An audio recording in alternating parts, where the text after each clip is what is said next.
Watch the Effective Living series live on the City Breakfast Show on 97.3 City FM and Breakfast Daily on Channel 1 TV, Monday through Thursday. Don't miss out on transforming your life for the better every week only on Channel 1 TV and 97.3 City FM. The Effective Living Series 2025 is powered by Channel 1 TV and 97.3 City FM and is proudly sponsored by Hallmark Cafe. Hallmark Cafe, delight in every sip and bite.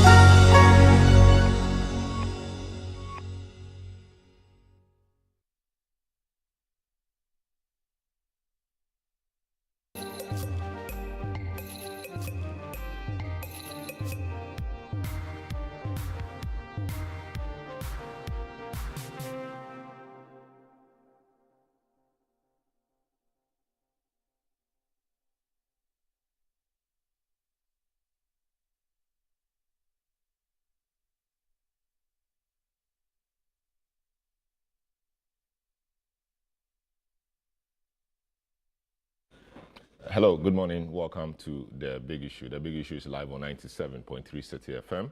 And also, we are live on our socials, of course, on Channel 1 Television. My name is Selorm Adonoo. This morning, we have a couple of things on our table to discuss. The week started with some bad news in respect of the AngloGold, a deadly clash at the AngloGold Ashanti mines. 7 illegal miners were killed and 1 injured when they clashed with military personnel deployed at the mines to protect the concession. The story, as we have from the Ghana Armed Forces, is that the illegal miners breached the security fence of the AngloGold Ashanti mine and came in armed. They fought or they attacked the military people, and in self-defense, the military killed or shot and killed some of them. Indeed, that is the official report from the Ghana Armed Forces. Other reports suggest that the persons came, the illegal miners came, not armed, actually knelt down begging and then surrendered, but the security persons still went ahead and killed them. We'll look at the story and look at what the truth really is. Indeed, the minority in Parliament has called for a probe into the matter. The presidency or the president has set up, or the presidency has called for investigation into the matter, called on the police CID to swiftly investigate the matter and bring out the issues as they are. We'll look at all of these and also discuss whether or not the illegal mining menace is not becoming something we cannot handle any longer. Indeed, this is a legally assigned concession to AngloGold Ashanti. Illegal miners get into the place, breaching the security fence, wanting to go into the deep decline of the mine to mine themselves. And people have said that this may raise issues for the investor community, etc. We are looking at all of that. Indeed, Ashanti has condemned the action by the illegal miners, and many others have had cause to talk about it. But 7 lives have been lost. How many more lives should be lost before we have this illegal mining matter properly addressed and dealt with? Also, Parliament has been busy this week considering reports from the Appointments Committee, approving ministers, still vetting ministers, and all of that. Now, yesterday, minority threatened to boycott government business over the Abuma North Constituency coalition stalemate. What can the governing party or the government do about that? The Electoral Commission is seized with the matter. What can the government do about that? That will be a discussion we will have. They say that it's a 276-member house, and having Abuma North outstanding is bad, and that if that matter is not resolved for the Abuma North MP to get into the house, they are going to boycott government business. Others have also raised issues that why are they speaking now? Do they have the moral authority to speak? What happened to Sal? For 4 years, Sal was not represented. Did they have the same courage to call on their own government to do what is right? We'll deal with these matters as well today. Indeed, President Mahama has completed his cabinet, at least. The Constitution says 90 ministers make up the cabinet. We have about 23 ministers in a cabinet essentially formed. 18 more to go to make his 60 ministers promised. We want to look at some of the nominations, assessing how the new government is taking shape and some of the critical decisions they've had to make, etc., etc. Were you impressed with the vetting of some of the ministers designate, and which particular ones stood out for you positively or negatively? Who is your bet on? We'll deal with all of these matters today on the program. I will take a short break. I will return, provide some updates. We'll get into the discussion. But also, just to point out that the show, as always, is live and interactive. You can join the discussion via our WhatsApp line 020-444-7033, and we'll be happy to read out your comments to the rest of the world. Once again, my name is Selorm Adonoo. Thanks so much for joining us. We'll be right back.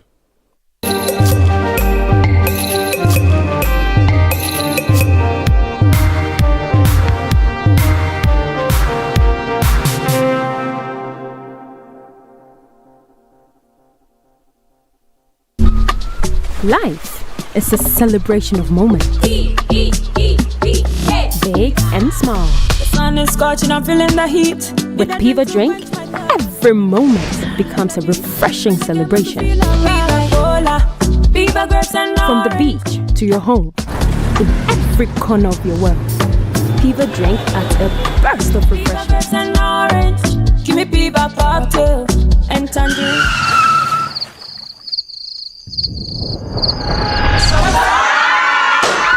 Celebrate every moment with Piva Drink. Refreshment for every occasion. Piva Drink, a taste you will love. P for Piva. This advert is FDA approved. One upgrade is nice, but a double upgrade is amazing. And that's how we do it. Upgrade today to get even more with Step Up. If you're on GoTV Max and upgrade to GoTV Super, you'll get way more with GoTV Super Plus. It's so cool! Get big value. Get big entertainment. Very good. Perfect! Upgrade and get even more with GoTV. GoTV. Love it.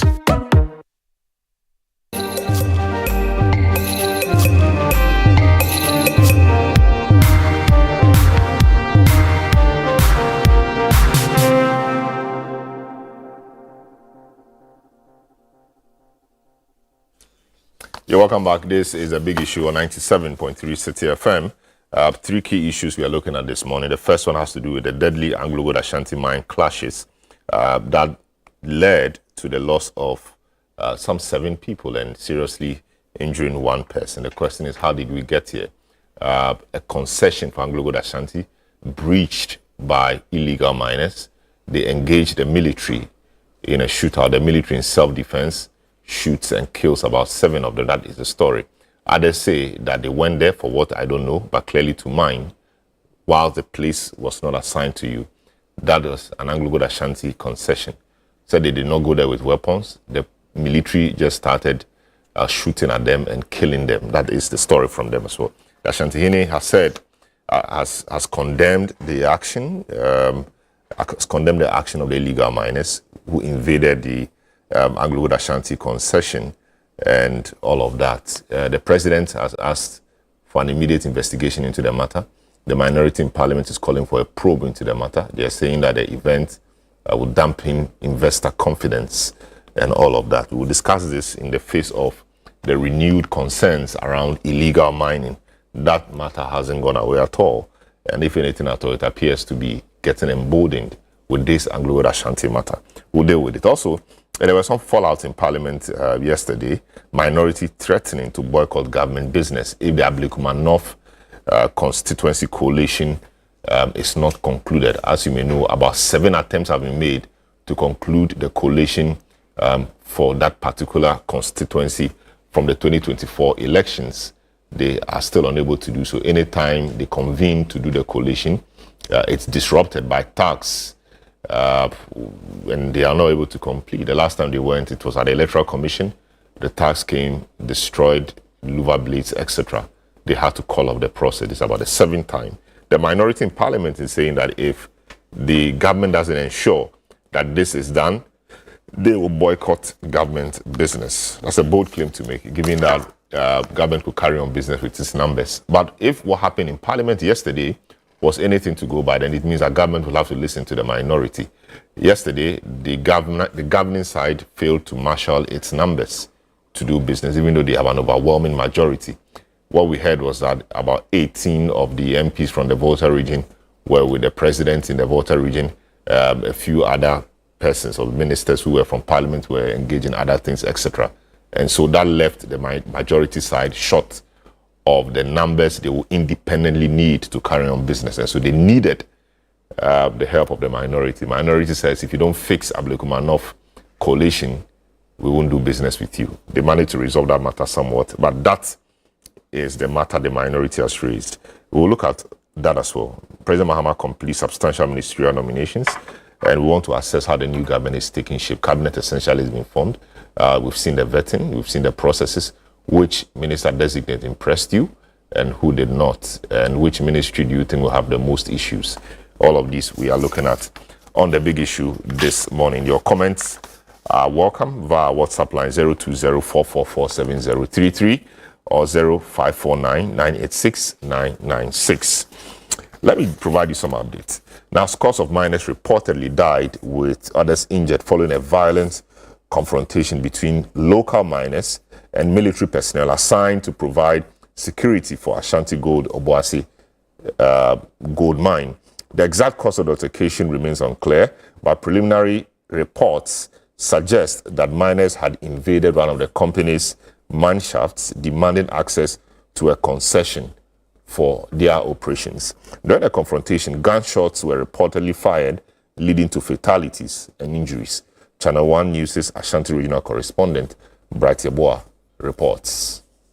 Tensions remain high in Obuasi after a violent clash between illegal miners and military officers assigned to secure the AngloGold Ashanti concession. Reports suggest that a group of about 60 miners breached the company's security fence late Saturday night in an attempt to access one of its underground shafts. The intrusion escalated into violence, with gunfire exchanged between the miners and the military, resulting in injuries and fatalities. Additionally, vehicles and facilities belonging to AngloGold Ashanti were set ablaze during the unrest. In response to the incident, AngloGold Ashanti schools have been temporarily closed. This was confirmed in a statement issued by the executive director of the AngloGold Ashanti schools, Simon Peter K. Atakatu. Baba, one of the miners involved, recounted the incidents leading to the altercation. About 10 anajo. And say a cost honum, near pay and radio and edi. And your coy, you could a chisel and a hammer near the coy. And you will inside one. A quiet the car quite democracy. Tiwulaka when my friend a call the beer Yamena Yede, Amenana Yede Chesney Hamano, Yede to Nafen Yako. And Yako do car quite Musena and a soldier for the buy. And to soldier for the baby on a packet distance. Ya approach soldiers in yes, your mass face. And you pay for Mudi and Mono, Bia Buko to get say I know Bia Buko to be. And no Bia Pajan is a say. And Tiamwa. Yamudi any money there. Soldier for this spray a machine gun no use. And yes, I one shot in Yamomo. A straight gun. Straight. So a bass and we ain't a what I said, don't know why a foul mono, a swap. And here will say that you can send them. We don't have still soldier for the fire. Officials have urged residents to remain calm in the area. Then you have what you are. Party when you forward her. Your papa was on my take. And the papa is any IDP Akasa. We will get to the bottom of this case. We will never leave it. But the Africans, Yavaba, and the DDSM, and Yabotra. You take us on what? You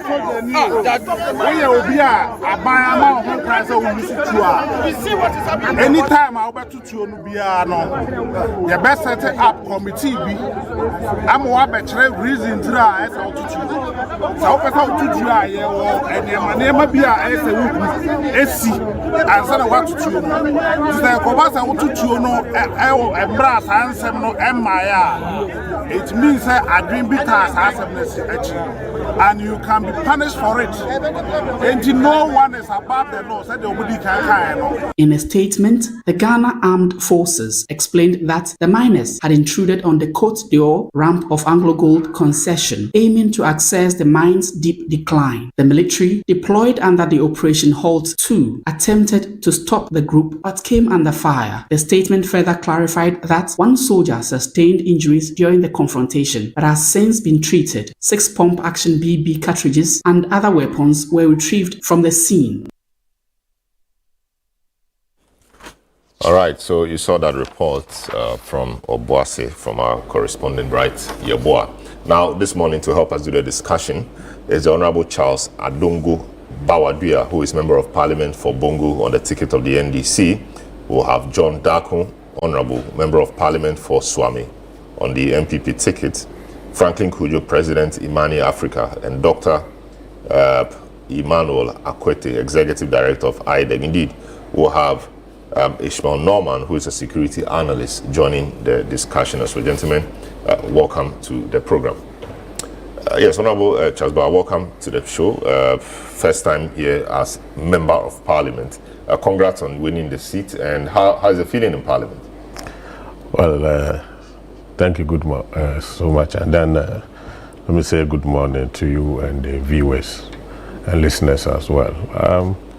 I think the feeling in Parliament is great, especially the first timers, of which I am included.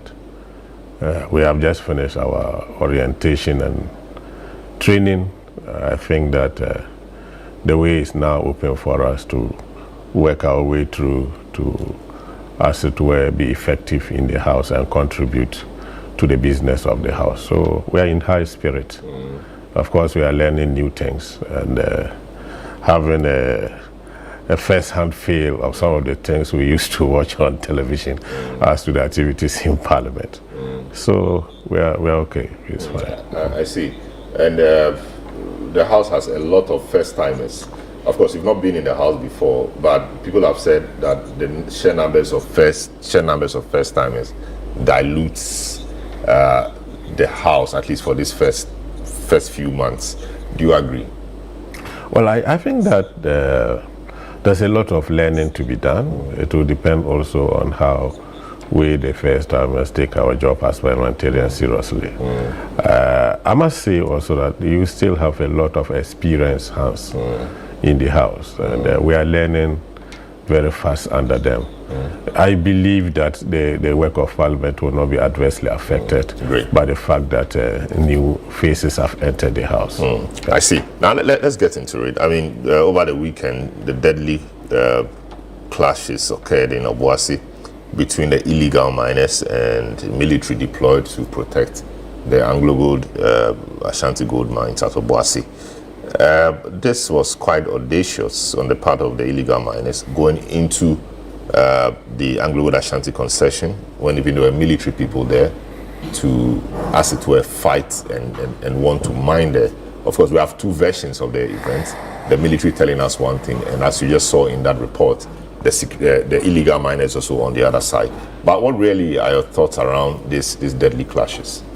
Well, let me say, first of all, that it's a very, very unfortunate incident, very regrettable and very sad. I will express my condolences to the bereaved families whom are obviously affected by this loss. Young Ghanaians who were, as it were, looking for their daily bread, met their death under these cruel circumstances. My sympathies to the families. But I should also say that I think that there appears to be a certain growing lawlessness on the part of some youth in the country, thereby leading to some of these disturbances. I remember also a few weeks ago there was a similar incident in Galamsey, where about 3 people also lost their lives when they were shot at by police who were also trying to enter the gold mines of Newmont. So it is something that is recurring. And I believe that as a state, we need to find a way to make sure that at least there is respect for law and order in this country. I should also say that the other thing is that these are persons who really are looking for what to eat in terms of their daily bread.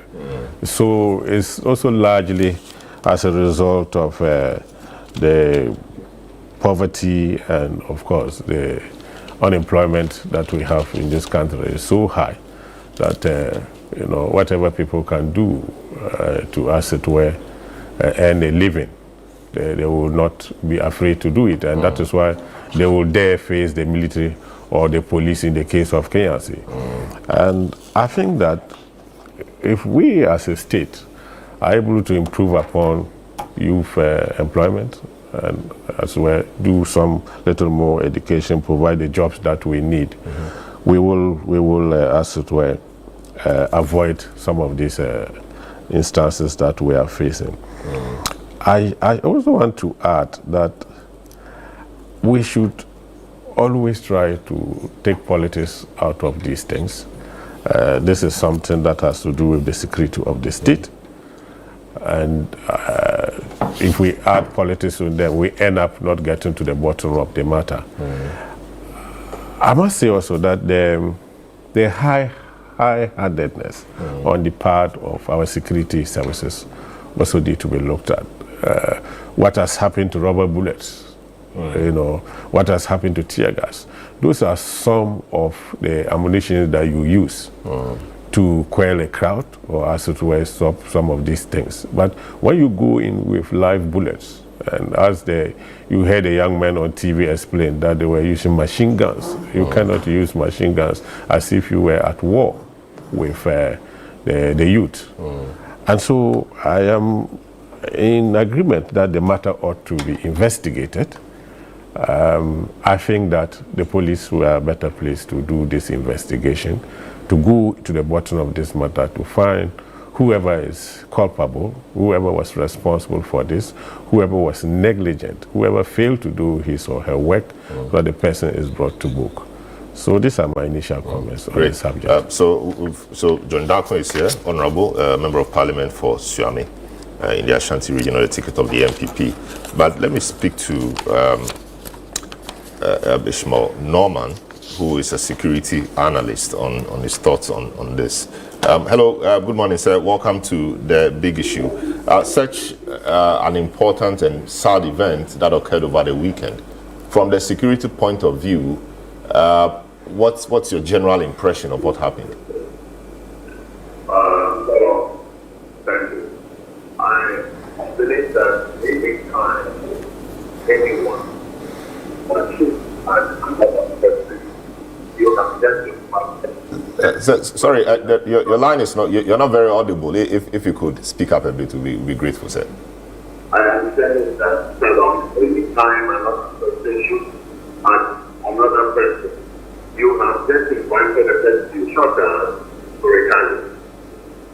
When you are encroaching upon the property of a company that is under the watch of the military or the police or any other agency, you are basically inviting trouble. So whether you use rubber bullets or use real bullets, they cannot assume that the youth that were encroaching upon the AngloGold Ashanti property were going to be kind and use rubber bullets or whatever it is you. The military is trained to actually control the situation by eliminating offenders that are happening. So for me, I think that the trouble starts with the youth, and I believe that the trouble starts with the people in the media that were instigating the youth to do what they did. I see. But we've heard from the miners, the illegal miners as well. They said they didn't even carry any weapons. They had pickaxes and some minor appliances that they intended to use for the mining. And there was no provocation, they claim. And the military immediately started, spraying them with bullets. That should be quite inhumane. And wouldn't you say that that was heavy-handed? I will not accept the narrative of either the police, the soldiers, or the miners until full investigation has been done. In criminology, which my university teaches at the bachelor's and master's degree level, you don't just assume that the narrative that the other party is giving to you is correct with respect to what actually happened. And so for me, whether they were armed or not, if there are CCTV cameras to look at the evidence, if they collected cartridges, we will look at where they came from.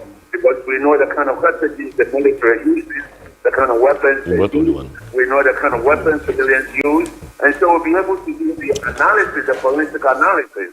So for me, instead of making judgment based upon what the miners are saying, I believe that everybody should exercise patience, let the investigation be done, and forensic analysis be done, forensic tracings and markings be analyzed, and then we can say whether or not the miners went with no weapons, because every kind of video that we have seen by the job that Erasmus Donko has done, these guys always have guns. So if at this moment they claim that they didn't have any guns with them, let the evidence prove them right.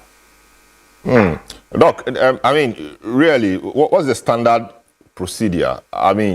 The first line of defense, we know about, like one of my panelists talked about, we know rubber bullets, we know tear gas. If all these things don't work, then you can, shoot into the crowd. But to just start off shooting into the crowd, no talk about rubber bullets or even tear gas, and these are, people who are just coming around, armed or not, that's, is quite inhumane, isn't it? It's quite harsh.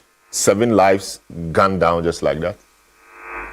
Selorm, I think you are using the wrong procedure for crowd control to unexpected encroachment of a group of people onto a private property that is under the guise of the military.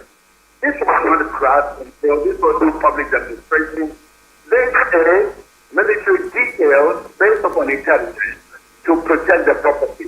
And all of a sudden, they saw crowd approaching, throwing things at them, and to be frank, even if I was there, I would have shot whoever was attacking me.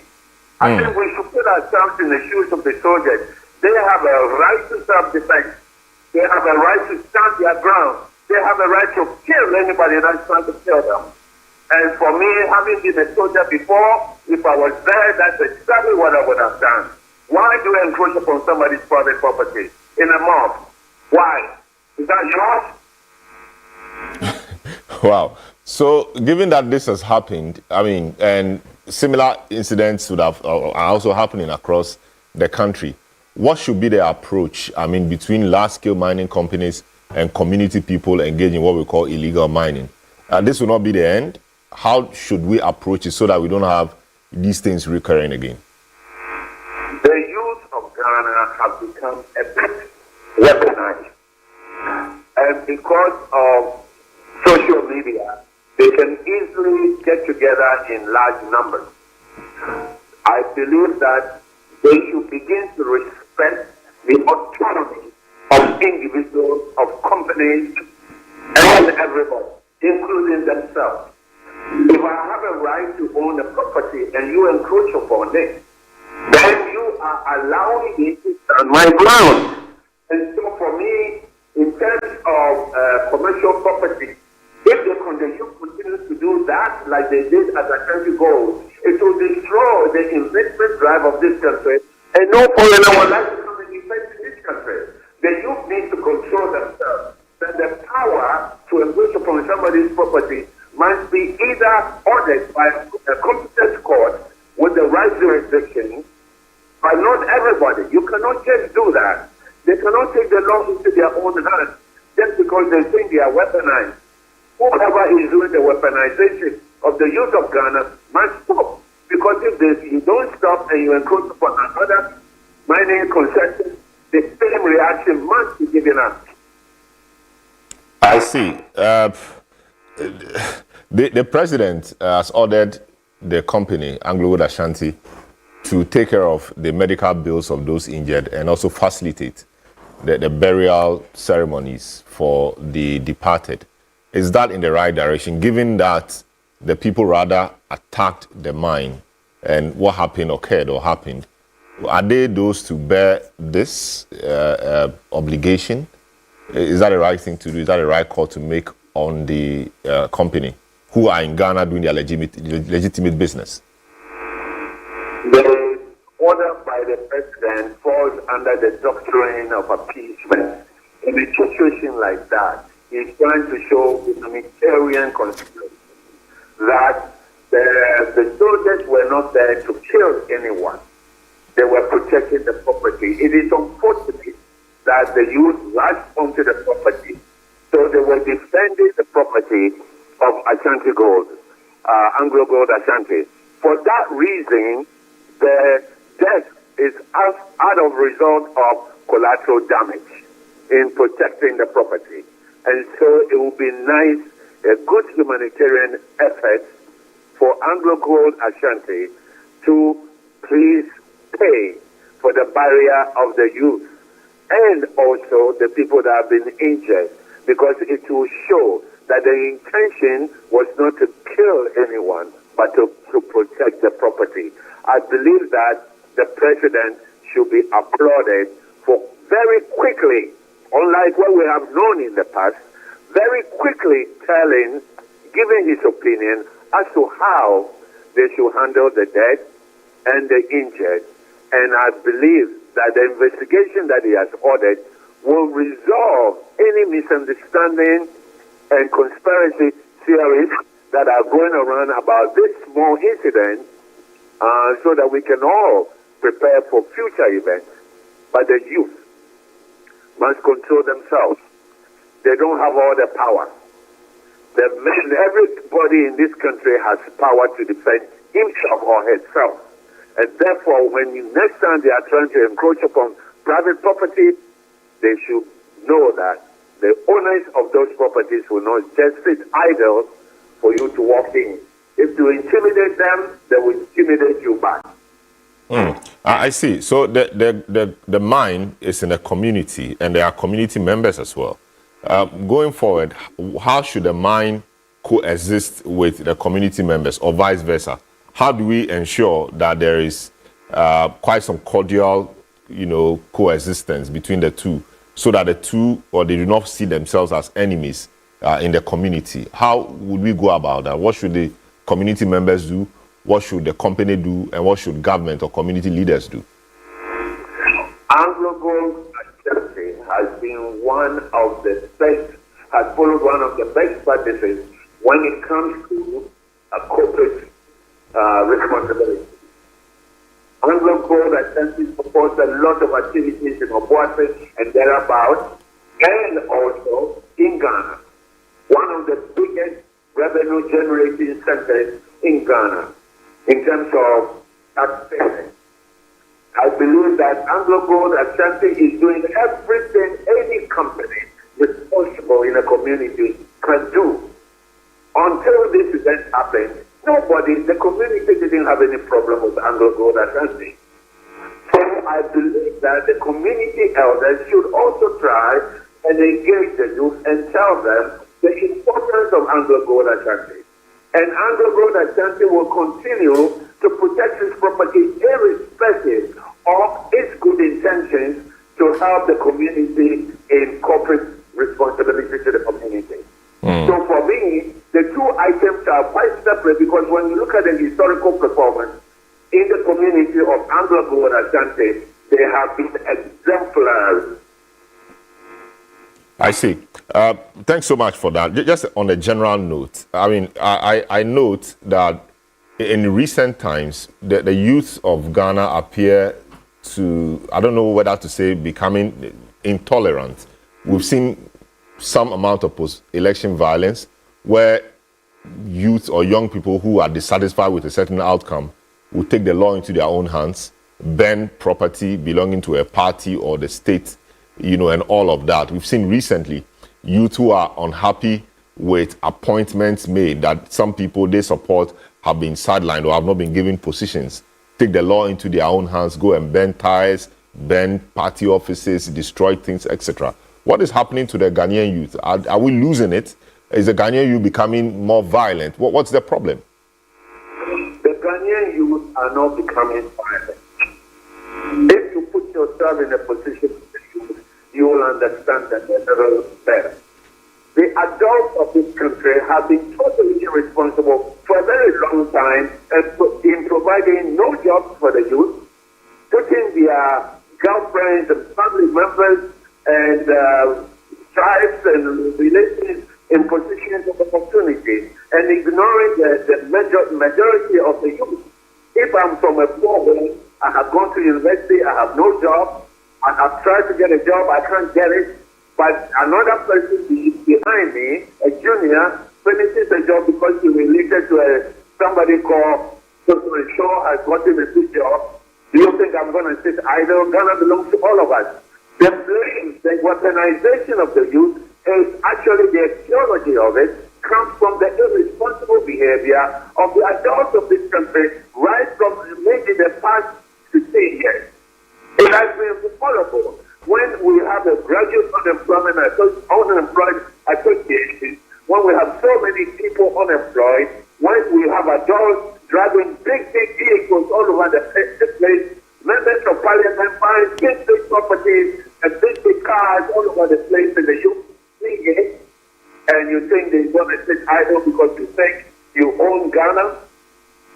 It is the fault of the adults. However, the youth should tone down because it looks like President Mahama is the hope of the future. Let us give him a chance to help build up the facilities that can engage the youth in a more productive way. So for me, one of the reasons why I actually like President Mahama's program is because it is youth-centric. And because it's youth-centric, women-centric, every single entity or cohort that we have neglected, let's say for the past 8 years, are going to get attention from this current NDC government. And they should give President Mahama the time to do the right thing. And if after a year, 2 years, they don't see any change, then maybe they can go back to what they are doing now. But for now, they stop the violence and give the government a chance. All right. Very well. Thanks so much. But very finally, before you go, we've seen the Parliament Appointment Committee vet ministers. So we've seen the vetting of the Minister for the Interior, Muntaka Mubarak. Omani Boama is being nominated for defense. Given that you play in the sector, what are your quick thoughts on the Interior Minister's vetting and the choice of Omani Boama as Defense Minister?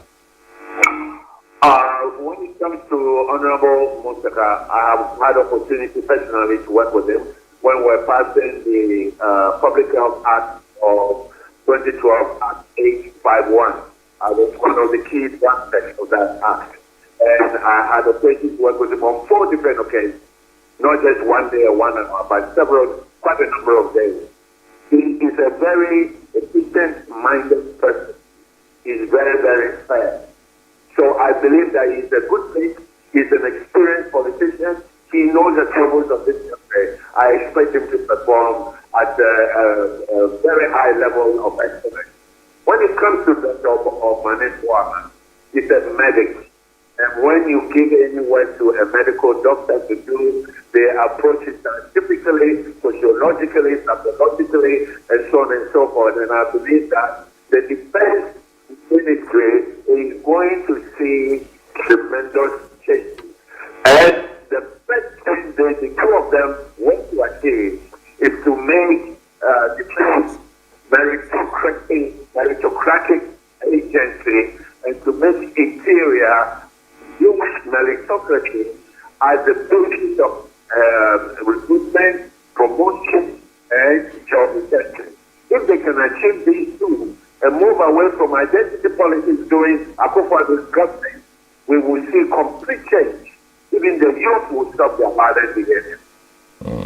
All right. Thank you so much, Dr. Ashman Norman, security analyst, speaking to us on a number of issues, the Obuasi, AngloGold Ashanti clashes, speaking to us also on the general conduct of the youth these days, and also his quick thoughts on the nomination of the security-centered ministerial nominations. Thank you so much for speaking to us. Now, let's come back to in studio.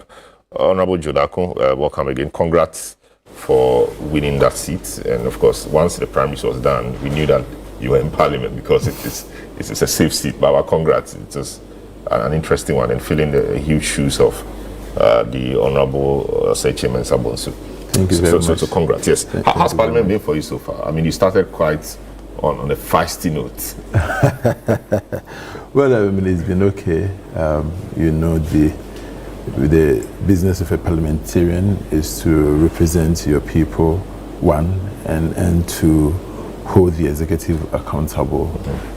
I think we are off to a good start. The 9th Parliament, as lopsided as it is, promises to be very interesting. I believe Ghanaians will expect a lot from us, especially on the side of the minority. The present government has a lot of goodwill, and so we'll see how that plays in regarding the way Ghanaians will judge our critique of the government. Hopefully, when we criticize them and they take it in good faith, it will help our nation. All we want to do is to ensure that the president succeeds. It doesn't help anybody when the nation is in trouble. We want President Mahama to succeed, and I've always maintained that his success will be our success. And so we'll do our best to ensure that the current president succeeds. But so far, it's been about 3 weeks. It's been good, and I thank God for that. I thank my people who gave me the opportunity to serve them, the people of Swami. I believe some of them are watching. My greetings to all my constituents. Thank you. All right. So I mean, over the weekend, we saw the Obuasi gold mine matter, AngloGold Ashanti matter, and how illegal miners will want to clash with the military. It's unfathomable. But that's what happened. The military killed about 7 of them, injuring others. What's your impression about the situation? What happened? No, I mean, it's a sad situation. I mean, especially if you look at the history of the Obuasi gold mines, the contributions it's made to national GDP, the fact that it was closed down and it took the intervention of the King of Asante and the government to bring the mines back. And the fact that now it's employing a lot of people, it is sad that such attack, will go to AngloGold Ashanti. It is an internationally listed company, and I know these companies, the last thing they want is these kinds of news, and I believe it's terrible for them, but it's terrible for us as a country if we continue to do this. A lot of these companies will leave. When the mine was shut down, the whole town became a ghost town. The whole Obuasi became a ghost town, and now with the revival, the economy of Obuasi is picking up. And so the last thing anybody wants to do is to cause this kind of confusion, is to cause destruction that may let them in particular think twice, and the investor community generally, consider Ghana carefully when they want to come and do business in Ghana. But let me say that, look, the extraction of natural resources everywhere, brings some of these problems, especially when it's onshore. We know what has happened in Sierra Leone and especially when it comes to West Africa, Nigeria, the one major problem that led to the establishment of the movement for an emancipation of Niger Delta, because you had onshore, production of oil, the people could easily get access to the pipes. We know that it's taking a toll on the Nigerian economy. The fact that Shell PLC had to pay huge compensation. So it tells you then anytime there's extraction of natural resources onshore situation, and the onshore production is such that the people in the community have easy access to production sites, and so the company must be very careful, deal very carefully with the people in the community, ensuring that at all times they are satisfied. So what they do is that they employ most of the people within the community, and they do a lot of social projects in the community. And I think Obuasi, so far we've never had any bad stories in this category about them until what just happened. But I may also hasten to add that what just happened didn't happen out of the blue. And it's interesting that when my brother spoke, I listened to him. He made a very good point and said that then we should take politics out of it. And I agree with him entirely. But the question is that how did they start? Have we come to acknowledge that politics played a role in this? And if you condemn it and then go ahead to say that henceforth we should take politics out of it, then I know that we are being fair, to the issues. But when we pretend that, this is just a social unrest that just happened, and so nobody should read politics into it, then I want to believe that. But is there politics in this one, per your estimation? Is there politics in this particular? Well, so it's not what I'm estimating, it's what we've all seen videos around where, the Constituency Women Organizer of NDC Constituency Women Organizer is heard on tape, video, telling his people that they are going to win the election, and when they win the election, they should make their tools, available, their chisel, their hammers, and that they are going underground. Unless you haven't seen the video. Obuasi. Yes, in Obuasi, and said that after that they are taking all the seats in Obuasi. 5 seats. She was out there encouraging his people to be ready because we are going to win the election. When we win the election, we are going down. That's what she said. The immediate aftermath of that event, what happened? Another set of NDC groups led by Yamin. We all know Yamin, and one former military officer, I don't always remember his name, went there immediately after. Went there to tell them that, look, this is our party. He said, Yabayana Abba, this is our party. This is a test for the NDC government to ensure that justice, is given to the people who have been affected. Now, if we don't want to bring politics into this, what was Yamin and his team doing at Obuasi? So, maybe you are here very fine, man, you are preaching this, but go down there, and the NDC team in the region have already invaded a place, telling their people. Of course, in this particular video, you could hear Yamin telling them to calm down, because you can see that he was troubled, telling them, no, they should calm down, because now it is their government in power, and this is a big issue.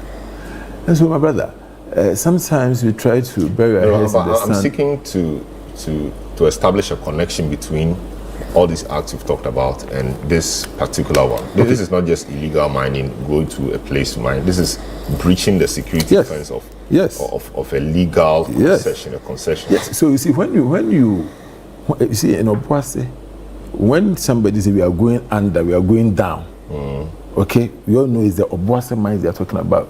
When it's illegal mining, you don't go under, so like the regular Galamsey, that is open. But when they say we are going under, they know what they are doing. Because the people who live in Obuasi, they know exactly, they understand that language. And let's be fair to the system. Look, why do you have 60 people trying to go there? It was organized. You were motivated. And the video is that they've been told that our government is coming. Okay, so that is before the attack. Now the after attack is where you have Yamin and his team going there to tell them that, look, our government, this is our government will make sure that there is justice for the people, and that they should wait, this will be settled. I say, if I put these two together, I can only come to one conclusion, that there was political undertone. Of course, I'm not sure their intention was for them to go and do this, but you see, sometimes during the political campaign, we say a lot of things to ginger our base, you understand. I'm not sure the intention really was, okay, go out there. But once you told them that try and win this election, do everything, let us win. When we win, we have opportunity to go there. Maybe after you were just making your political statement, after you've forgotten. But the people haven't forgotten, all right? Look, and I'm not trying to maybe politicize the situation, but clearly we saw what one of our friends in the SDC did in the lead up to the 2020 election, Mr. Kwaku Buahin. This was the thick of the fight against Galamsey. All right, the people had been driven out. He went there with, I think, Tony Obin. Yes, he went there with Tony Obin. Told them, when we come back, we will make sure you will work. And the Kufuado, they drove you out, they don't want you to do Galamsey. Now, because of the election, they are allowing you. But when you come back, when you vote for us in 2020, we will make sure that you get opportunity to work. Let's face the truth. I understand right now the NDC has a lot of goodwill, so people don't even want to face the truth. Let's tell them that this is the issue.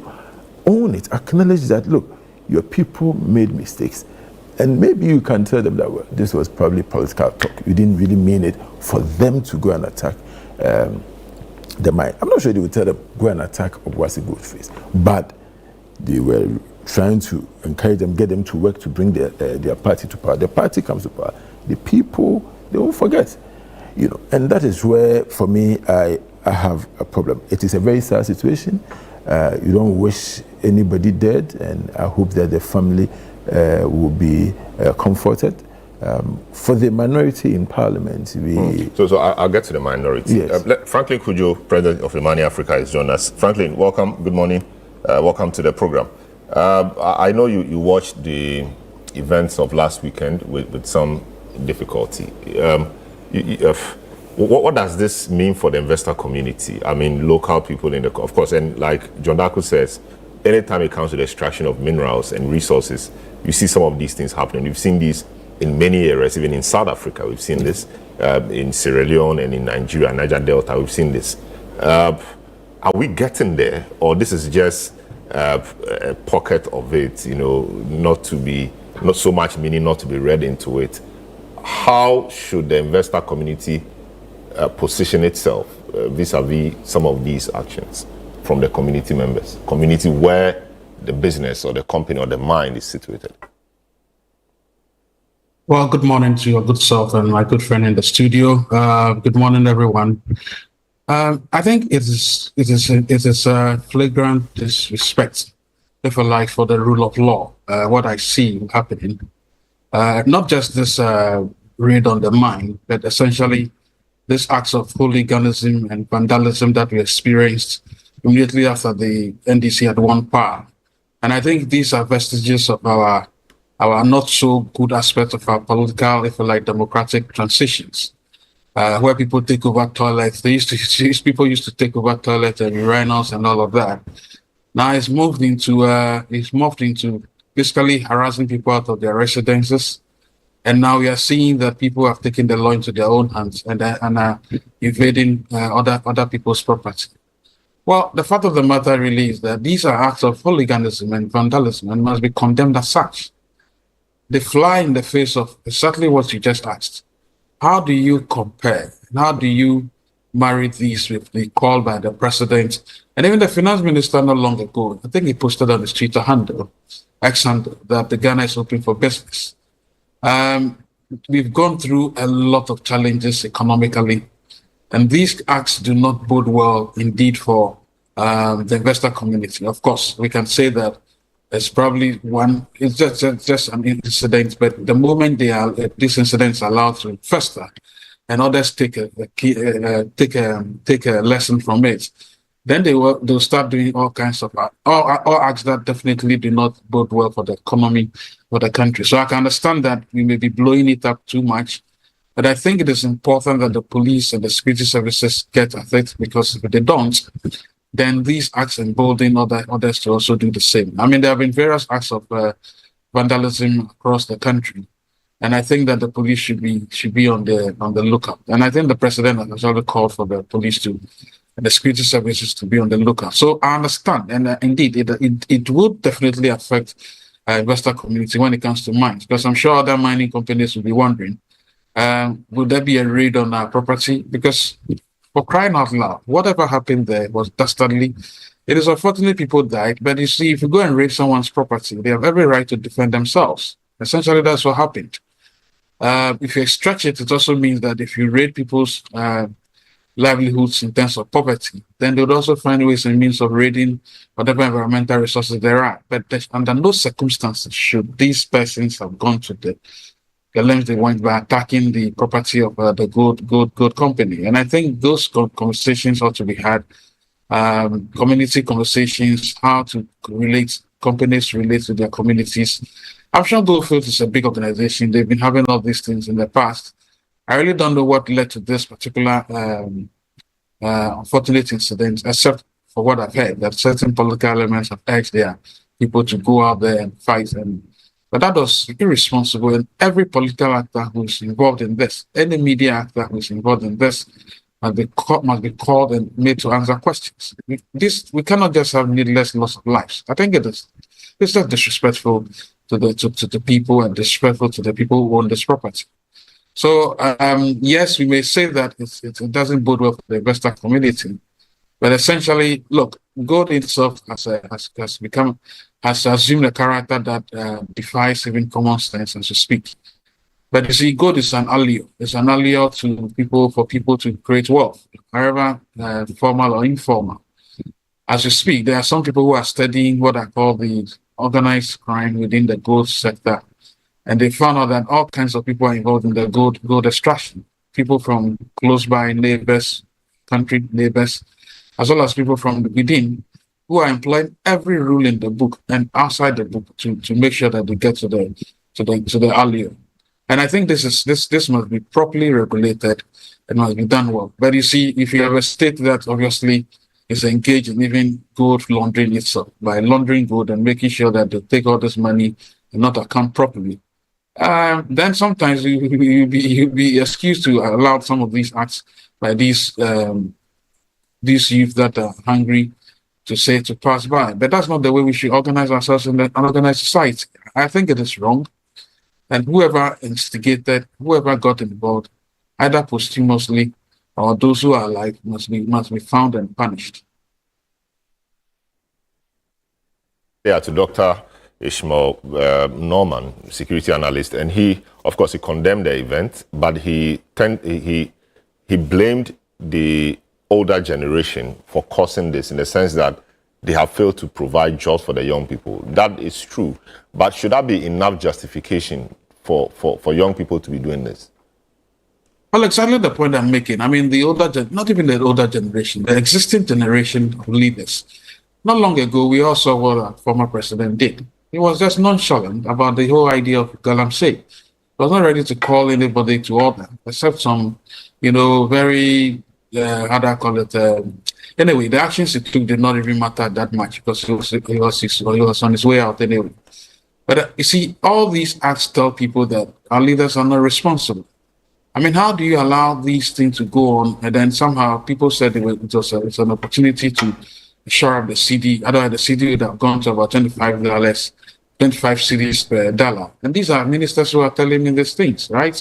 So they turn a blind eye to ecological suicide. And all these people are asking themselves, if leaders can do this, then why should we, those who are closer to the resources, not do anything at all? But you see, that's not an excuse to engage in vandalism and acts of terror. I think what happened there was inexcusable. And I think those who are involved must be punished. Yes, we can do all these analysis and say, well, yes, there were pull factors, there were push factors, there were latent factors, there were immediate factors. But at the end of the day, my brother, I think we are in an organized state, organized by laws and civil procedure. And I suspect that people should be yielding to that rather than the perfunctory, momentarily, should I say, asinine, aggressive behavior of a politician. I think those things are wrong, and they must be condemned and punished. I see. Honorable Bawadua, of course, it's clear that political, influences and meanings have been read into this, or have been read into this. It's a difficult place for government now, I guess, because you campaigned, won an election, and to be faced with this. The problem of illegal mining and the things we told them in the past, etc., have not resolved the problem. Now we are faced with the problem itself. Now community people are invading mines, they are getting killed. That raises a bigger, political problem, a bigger social problem. How are we dealing with this?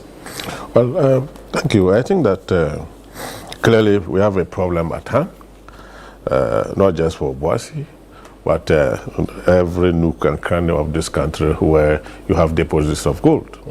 I think that this has happened in several other places. In my community, Bongo, for example, there was a problem where a company that had taken the concession found it difficult to get illegal miners out. There is this feeling by the youth that insofar as gold deposits are found in their communities, they have a right to participate in the extraction of the mineral wells. But we must find a solution. And in the NDC manifesto, you will see that there was a promise of a gold board. Now, I believe that the government will put in place this gold board initiative, verticalize it.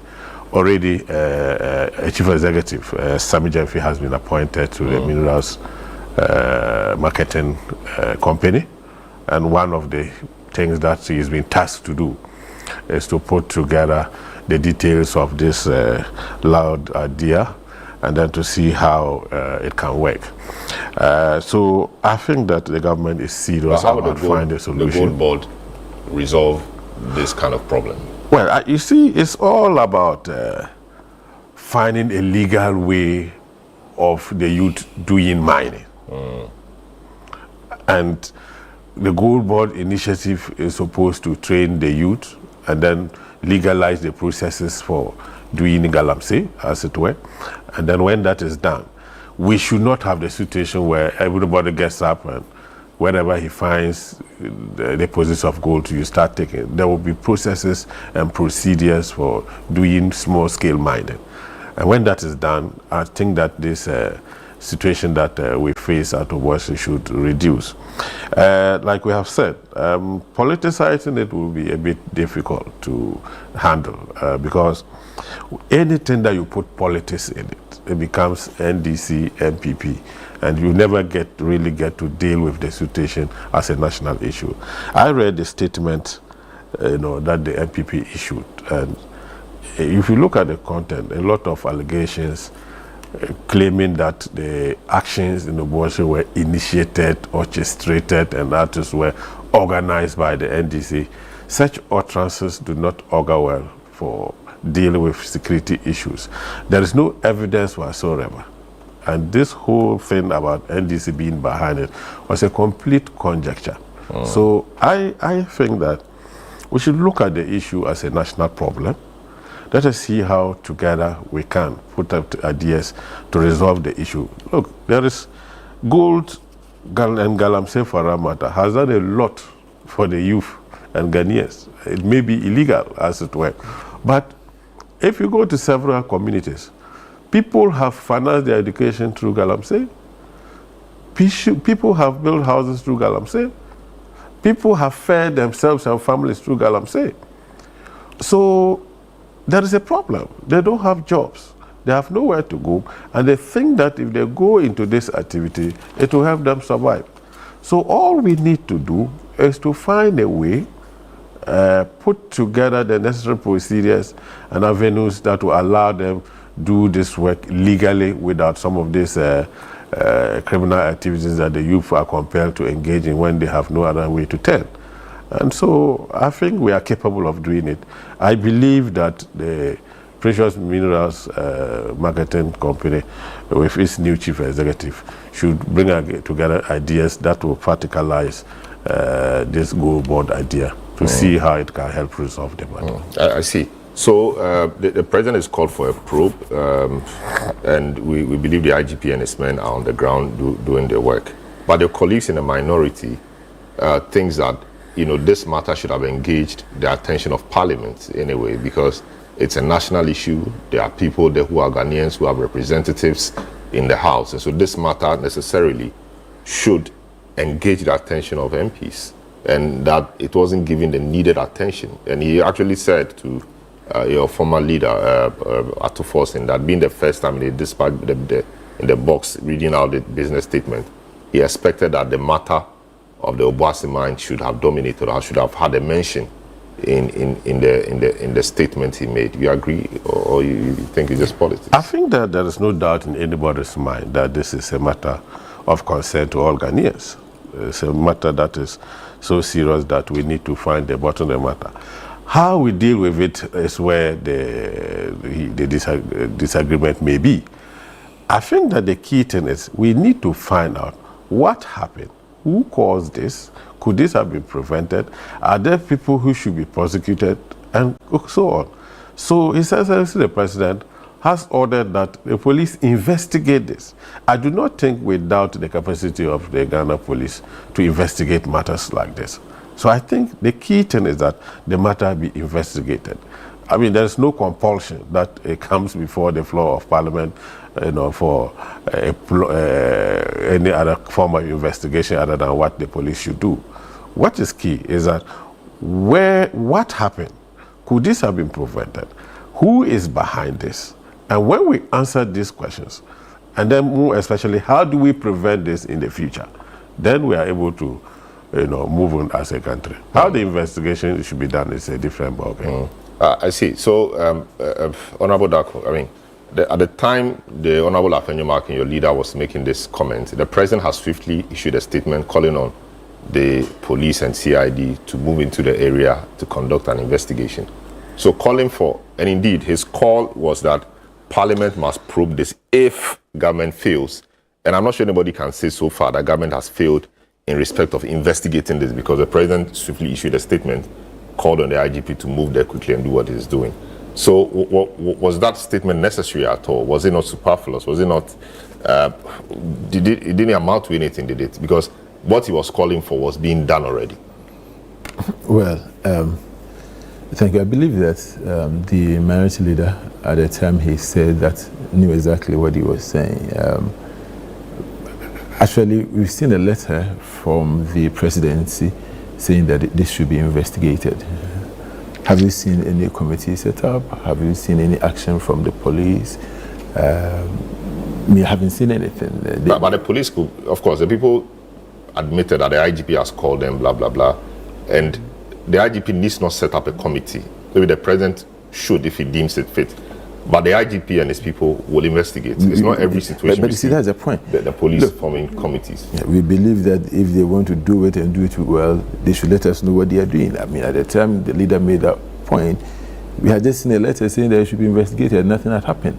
This is a very critical matter. If you look at the amount of money we get from, the gold extraction and its export from all the mining sites in the country, and the fact that if this is not handled well, it's going to affect the investor confidence, in a natural resource sector, you won't think that this is superfluous. I actually believe that Parliament can actually set up another committee to investigate alongside what the president is doing. Parliament is autonomous, independent body, and can actually set up committees to investigate some of these issues, because it is so critical to national development. And so the leader calling for this investigation, I don't think that it should be seen in the bad light at all. We all want to get to the bottom of the issue. We all want to ensure that this is not repeated. Because mind you, if this is repeated anywhere else, apart from Obuasi, I mean, touch wood, I don't even want to mention any mine, but if it should happen in any other mine, it's going to affect us greatly. And when you are in the minority, people think that everything you say is to criticize government, but we all care about this country. We all want the country to grow. Nobody wants this country to go under. And so you should sometimes also see our critique from purely, from the point of view of love for our country. We want to serve our country well. And so I don't see anything wrong with the call by the minority leader for the investigation. If it has started, let us say, at the time he made this call, even though the president had announced that we hadn't seen any action, we want to see action. We want to see that people on the ground gathering information. We want to see at least the IGP and his team should be updating the country. Look, elsewhere, sometimes even in matter of hours, we'll be getting updates. Elsewhere, if this does not happen, at least the worst case scenario, every 24 hours, you'll be updated as to what is going on. As we sit here, my brother Selorm, you've heard that this investigation going on. What do you know so far? Has the police come out officially, giving us any information as to what they are doing? We don't know. We are in the dark right now. We need to know, because unless we think that this is just business as usual, unless we think that this is not as big a deal as we want it to look like, unless we believe that this is just one of those things and we want to just sweep it under the carpet. But if we think that it's so serious, if we think that it is very important, if we think that this thing is up there in some of the things we should do, then we should demand at least briefing every 24 hours from the police. They should be telling us, look, there's nothing so special about investigation that should be hidden for weeks and months. Now, what is going to happen is that in the next weeks, anytime Obuasi mine issue is raised, government has set up a committee. And you and I, I'm sure, my brother, from hence, I'm sure we'll be talking. We'll come back to this after 2 months, and government has set up a committee, will still be the response from the government. That shouldn't be. But fortunately, we have an interior minister now. I mean, you guys vetted him and got him approved. I'm sure he got sworn in yesterday. So this falls squarely in his purview. So now you can call him to Parliament to make a statement, to answer questions. Yes. And so this should be one of the things that we, the people, will be looking up to you lawmakers, especially those of you from the Ashanti region or Boise, specifically Boise West or Boise East also, to take a lead in. So when you call the minister to come and update you on or us on the investigation, and he fails to come or he doesn't tell us something satisfactory, then perhaps we can move it forward. But now we've not done the minister. We just had a minister yesterday or today, and so again, won't it be premature? Well, because the police, they are doing their job, and in our country we have not cultivated the practice where elsewhere an incident happened, like in the US and the UK, hourly or every 4 hours, so every 24 hours, we see the security people addressing the press, giving us up-to-date information on the investigation. We've not cultivated that culture. You think it's a good thing? We should. No, it should. We should hold the executive accountable. So it's important. But if we have to start doing that now, we have to say so. Yes. But to say that we've not heard anything, as if it's something which used to be done in the past, then that's problematic. So I think that's what we should be pushing for now. We need those prompt updates. And now that we have an interior minister, I'm sure one of the first things he should be telling the House is how that investigation is proceeding. Yeah, for sure, my brother. And he's going to receive the questions, except that my brother will tell you the questions when they are sent before they are admitted and are sent to the ministers to come and answer. It will take some days, sometimes about 2 weeks or so. I mean, if it's urgent, it might be shorter. Hopefully, I don't know, was he sworn in yesterday? I don't know. Yes, I may be wrong, but I think one of the reasons why you guys got him approved yesterday quickly was because of there are a number of interior matters happening. There's a few. So I just wanted to know which designation to call, whether to call him minister or minister designate. But let me call him minister. Yeah. Because let me just cross check. I think he was sworn in yesterday. So the minister will have to come to Parliament and brief the people, okay? He is one of us, and he understands. Okay, I understand he wasn't sworn in yesterday. So. Okay, so maybe he will be sworn in. Designate. Yes, so we really, he needs to take the steps to, at least now, you should gather all the information, try to brief the people of Ghana. This is so important to the people of Ghana, and we need the information. We need to know what the government is doing. I mean, I think for even for the executive, your best bet is to even come to Parliament on your own than to wait to be invited before, and to be questioned. So he's an experienced parliamentarian. He understands these stuff. So I believe that he will come and brief Parliament and of course the people of Ghana, so that we know exactly what has happened. And then more importantly, we see how we can prevent the occurrence of these things. We are building a nation. For me, I call myself a patriot through and through. I mean, the success of the country means a lot to me, more than anything. Okay, so more than the politics, let's see how best we can prevent this. Because, like I said earlier on, extraction of resources from onshore, okay, invites a lot of these things. Ghana is not. In fact, we have been, so lucky that we've not had these attacks as a country. Elsewhere, it's a constant problem, and so we shouldn't let it get out of hands. You see, the way we've played with the Galamsey, which is now getting out of hand, I am just begging our people, on the side of the NPP, on the side of the government, let us not let this get out of hands. If it's not gotten out of hands already. A few of your messages here. Toby Dobu says, Obuasi Galamsey is never surface mining, but underground. Secondly, the site is not being used by AngloGold Ashanti, though it does not justify the folks going there. Yes, that's true. Jonako, your friend Albert Koshiga says that your analysis should be legal and not political. I said you're a politician now. So. Right. Franklin, I'm concerned about the attitude of the youth these days. I mean, the least thing we take up arms and move and do things. That is concerning. I mean, I don't know what you think. So this Galamsey thing, of course, Dr. Norman initially also said that the youth is getting very weaponized. Galamsey is giving it expression, or is reflecting what really it is.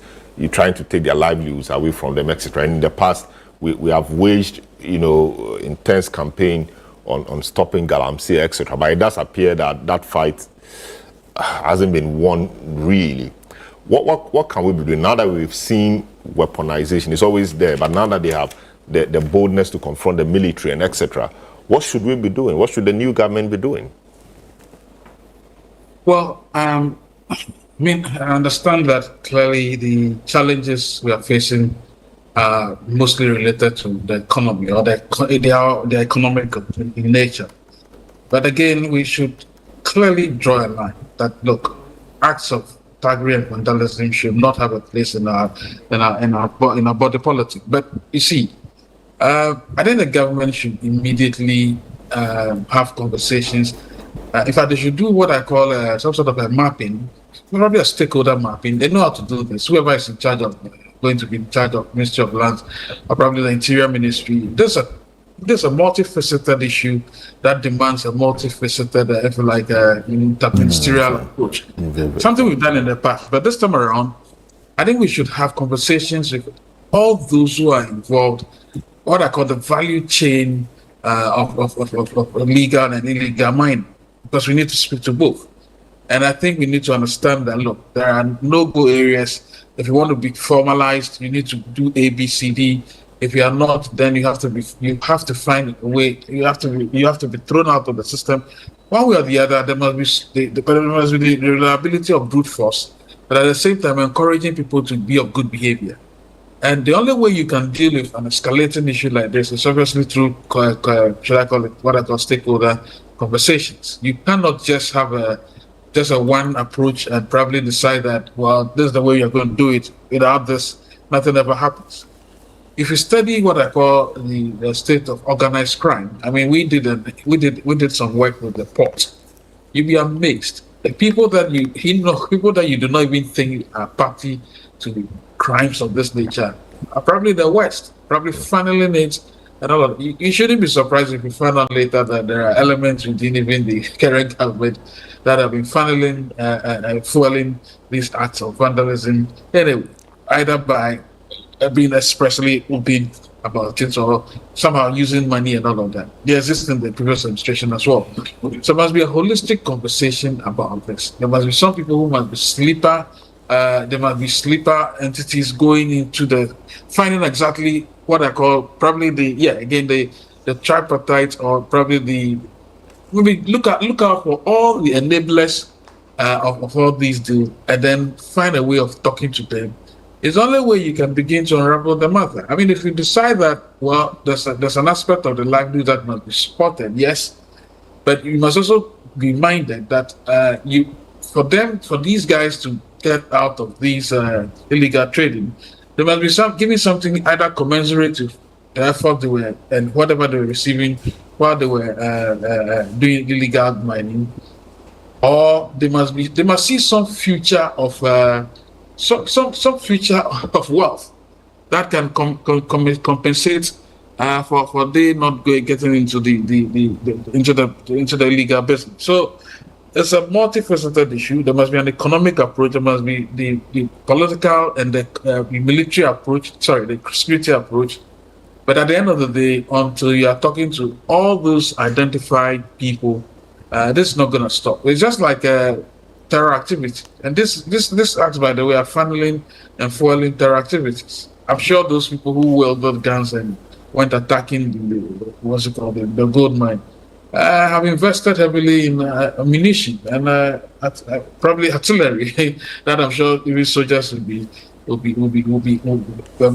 police will be envious of. So I think it is important that we look at it holistically. And by the way, I don't think this problem cannot be solved, but at the end of the day, there must be something else that we should be doing. You see, it's unfortunate that in this part of our world, I think in most Commonwealth countries, I don't know whether in the US it's the same thing. If a resource is found on the land, it doesn't belong to you. You know, that's where all this thing started from. That if you found an important resource is found on your land or under your land, it doesn't belong to you. It belongs to the state.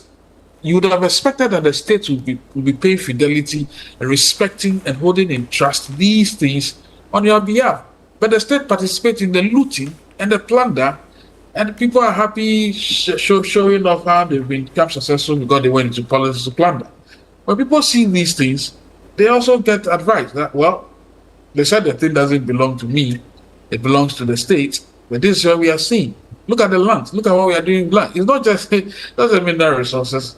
Look at how lands are being bought left, right, and center by politicians by dint of the fact that they got into office.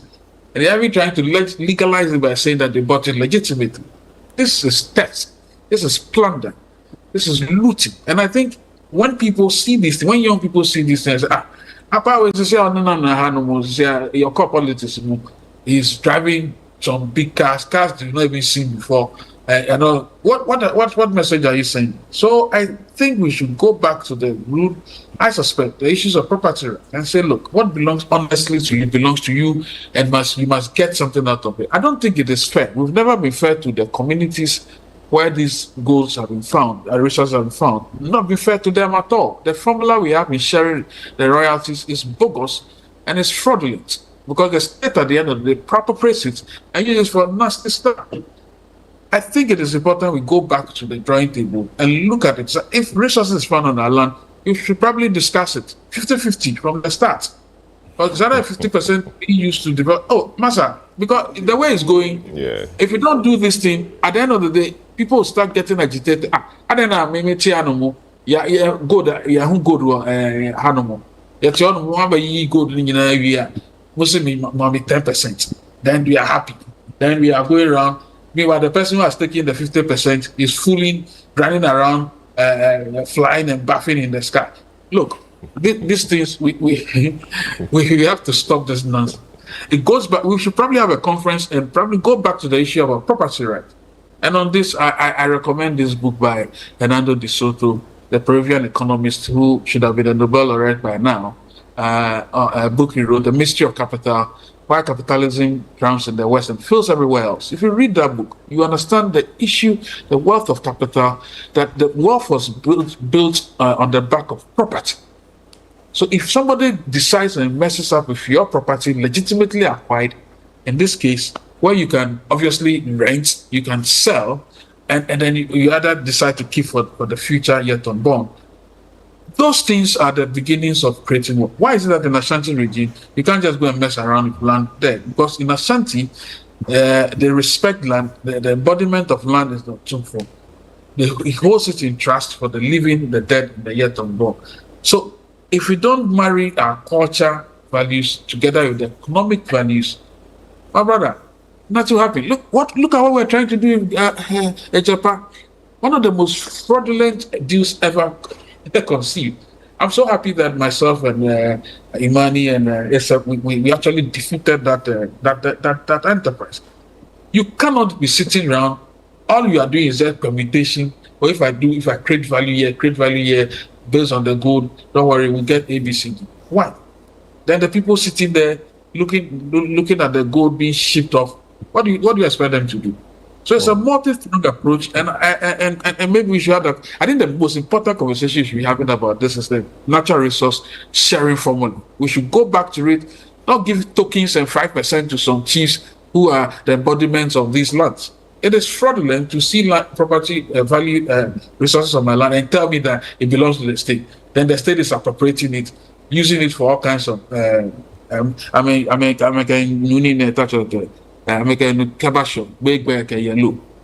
big meats. I see. All right, so that's Franklin Kujo. I'll take a short break. In the meantime, your comments are welcome via our WhatsApp line on 020-444-7033 or 0549-986-996. This is the big issue on 97.3 City FM and also on Channel 1 television. When we come back, we will move into the next matter, which is in respect of some parliamentary issues. We'll look at Muntake's vetting and a few other things in respect of the nominations and all of that. We'll be right back, don't go away.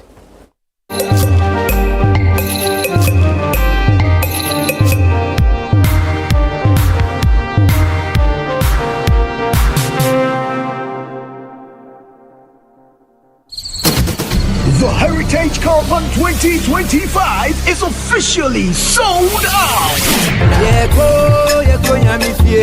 Thank you for your patronage. Now get ready for an unforgettable adventure with the Heritage Caravan 2025. We will experience a cultural revelation as we travel through 14 unique regions, each offering a deep dive into the nation's history, traditions, and natural beauty. And he's coming this way, which means I have to start going away.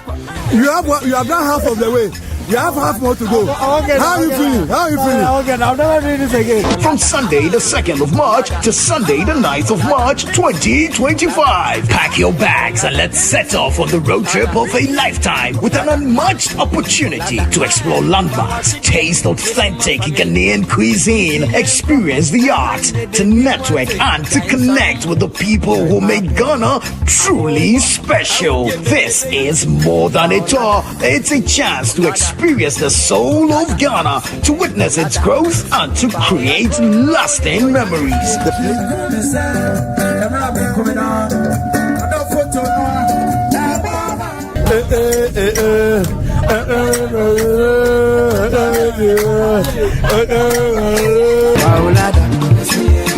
Follow all Channel 1 TV and 97.3 City FM social media handles for updates with the hashtag Heritage Caravan 2025.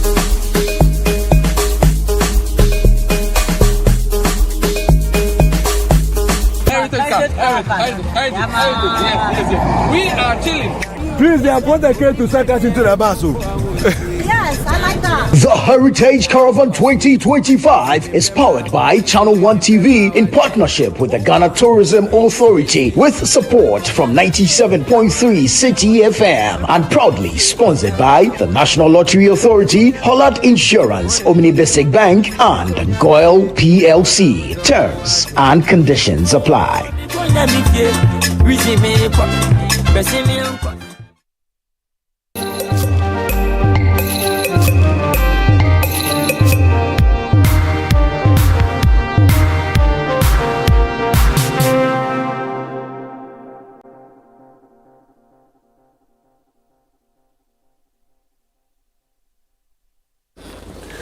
All right, you're welcome back. This is a big issue. My guests this morning, the Honorable John Daku MP Swami on the ticket of the MPP, Honorable Charles Adongo Bawadua MP for Bongo. It's interesting that the former MP, the one you defeated at the primaries, who is now boss at GMPC, is also called Bawa. And I understand there are a lot of Bawers, and you're not related to him. No, we are not related. And I understand there are a lot of Bawers in the Bongo constituency. So I am Bawadua. Bawadua, and he is Bawa. Great. All right, so Franklin Kujo, President of Money Africa, is also on. Earlier we spoke to Dr. Ishmael Norman, a security analyst, who made quite some interesting points. Now we're moving on to the next matter. Minority threatening to boycott government business over Abuma North constituency coalition matters. You know, that constituency doesn't have an MP yet. A number of issues have happened after the election. Coalition could not conclude. At every stage of it, tags from everywhere will come and disrupt the process. And last week, they tried it for the 7th time. Still, the tags came again. Interesting how the tags are able to find their way into the coalition center and disrupt things, and nothing happens. And now minorities now saying that if the government doesn't ensure that the coalition happens, they are going to boycott government business. And before that call, we thought because of the overwhelming numbers of the NDC, that call will amount to nothing. But from what we saw yesterday, where the majority could not marshal its numbers to push through the system, it made that call quite relevant. Majority MPs were all over the place. They were not in the house. I mean, that's not. We understand about 18 of them were with the president, also in the Volta region, and some were working, etc. But that is a reality of governance, and I'm sure the majority group will have to put their acts together properly. But I mean, Parliament has been busy this week approving ministerial nominees, but the minority in the House has expressed strong concerns over the absence of representation for the Abuma North constituency in the 9th Parliament. In an act of protest, they insist that without a duly sworn-in member of Parliament for the area, they will not participate in government business. Channel 1 News' Ayikwe Okine reports. Following the presentation of the business statement for next week by the majority leader, Mahama Ayariga, the minority raised concerns about delays in the collation of parliamentary election results for the Abuma North constituency after the December 2024 elections.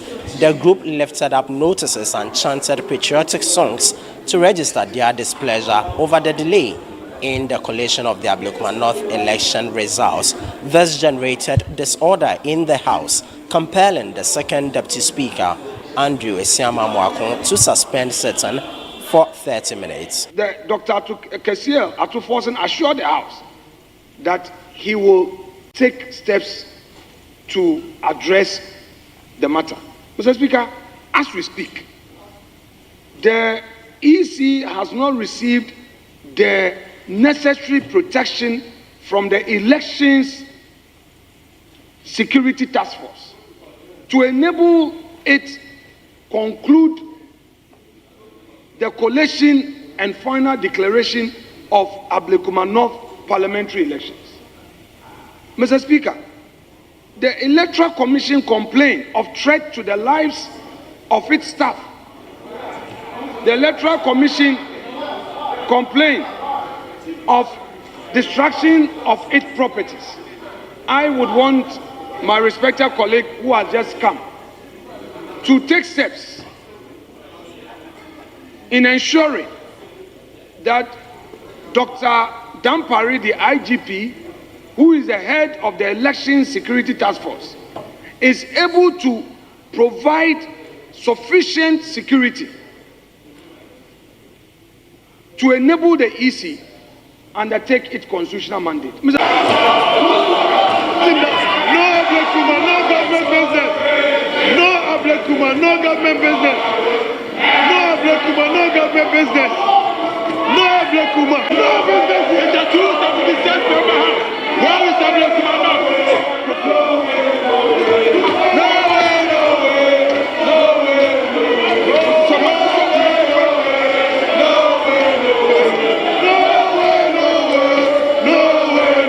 The majority leader, Mahama Ayariga, noted that a consensus had been reached with the minority group to convey their concerns to the appropriate quarters for redress. We have been briefed adequately about the concerns that have agitated friends on the other side.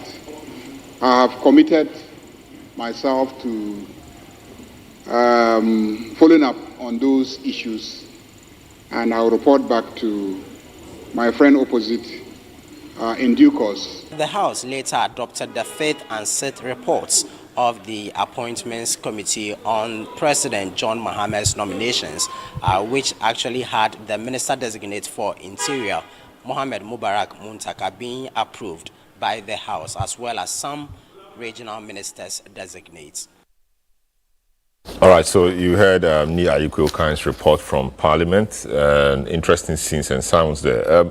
Honorable Jodako, I didn't see you in that video. I mean, you also went with the placard. Yes, of course I was there. So it means this was premeditated, obviously, because, I mean, the mere fact that you had placards prepared, etc., meant that you had waited for the moment, just when the business statement was read, instead of you seconding or getting it through, you decided to raise that, you know, of course, part of parliamentary practice and democracy. Exactly. But I think it took Charles Bowers people by surprise. You guys never anticipated this. You know, we didn't think that was going to come up at all. But your intelligence, you couldn't pick you couldn't pick it anywhere. It came to us as a surprise, though. But I thought that we were all desirous of making sure that we proceed with government business to get things done, to improve upon the lives of the lot who voted so overwhelmingly for the John Dramani Mahama and his party. We less thought that these tactics will be used to prevent us from doing the work for which the people voted for us. But nonetheless, it's good that we found a solution somehow after they have made so much noise. But you know, before we said that NDC has a majority, an overwhelming majority, indeed is the case. Yes. And the speaker at some point referred to John Ako's people as micro-minority, which they took strong exception to. I mean, your majority is so overwhelming. Yes. And we didn't expect things like this, that you come to the House and you not have the numbers to carry through business. I mean, a lot of people were surprised. I mean, that you could not marshal numbers. Well, I can understand that. First of all, let me say but these are early days. Yes, I mean, serious true. business hasn't really begun. Let me say that, one, we did not anticipate anything of the nature from the minority. And then two, you know, the president is in the Volta region carrying out his thank you tour. The entire caucus of the Volta region MPs, about 80 of them, were with him. Apart from that, some of our members were attending other meetings within the House. Then others too had traveled on funerals and other matters in the constituencies, which are all part of the work of the Member of Parliament.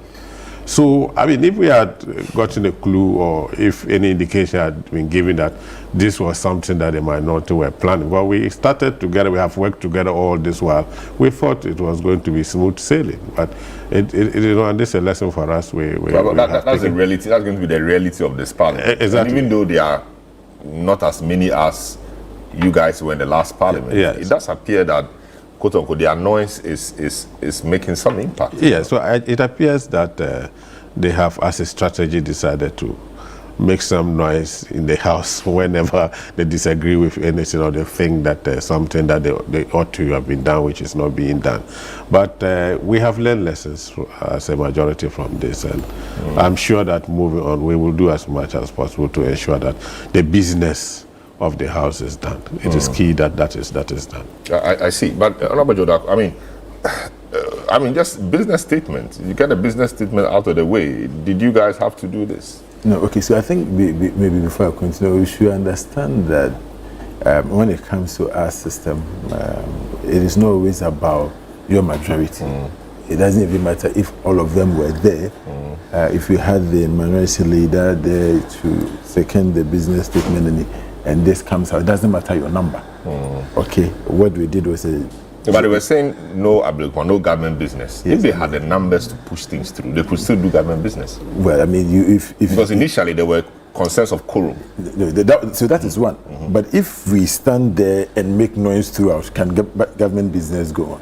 We will be there. You can have your 180. We will also have 88, and we'll make sure that nothing works if we decide to obstruct. Definitely, that is not the thing we want to do. And look, things in Parliament that we always say about 96, 97 are done by consensus. Okay, so for me, it didn't even matter to me whether the NDC had all the 188 there.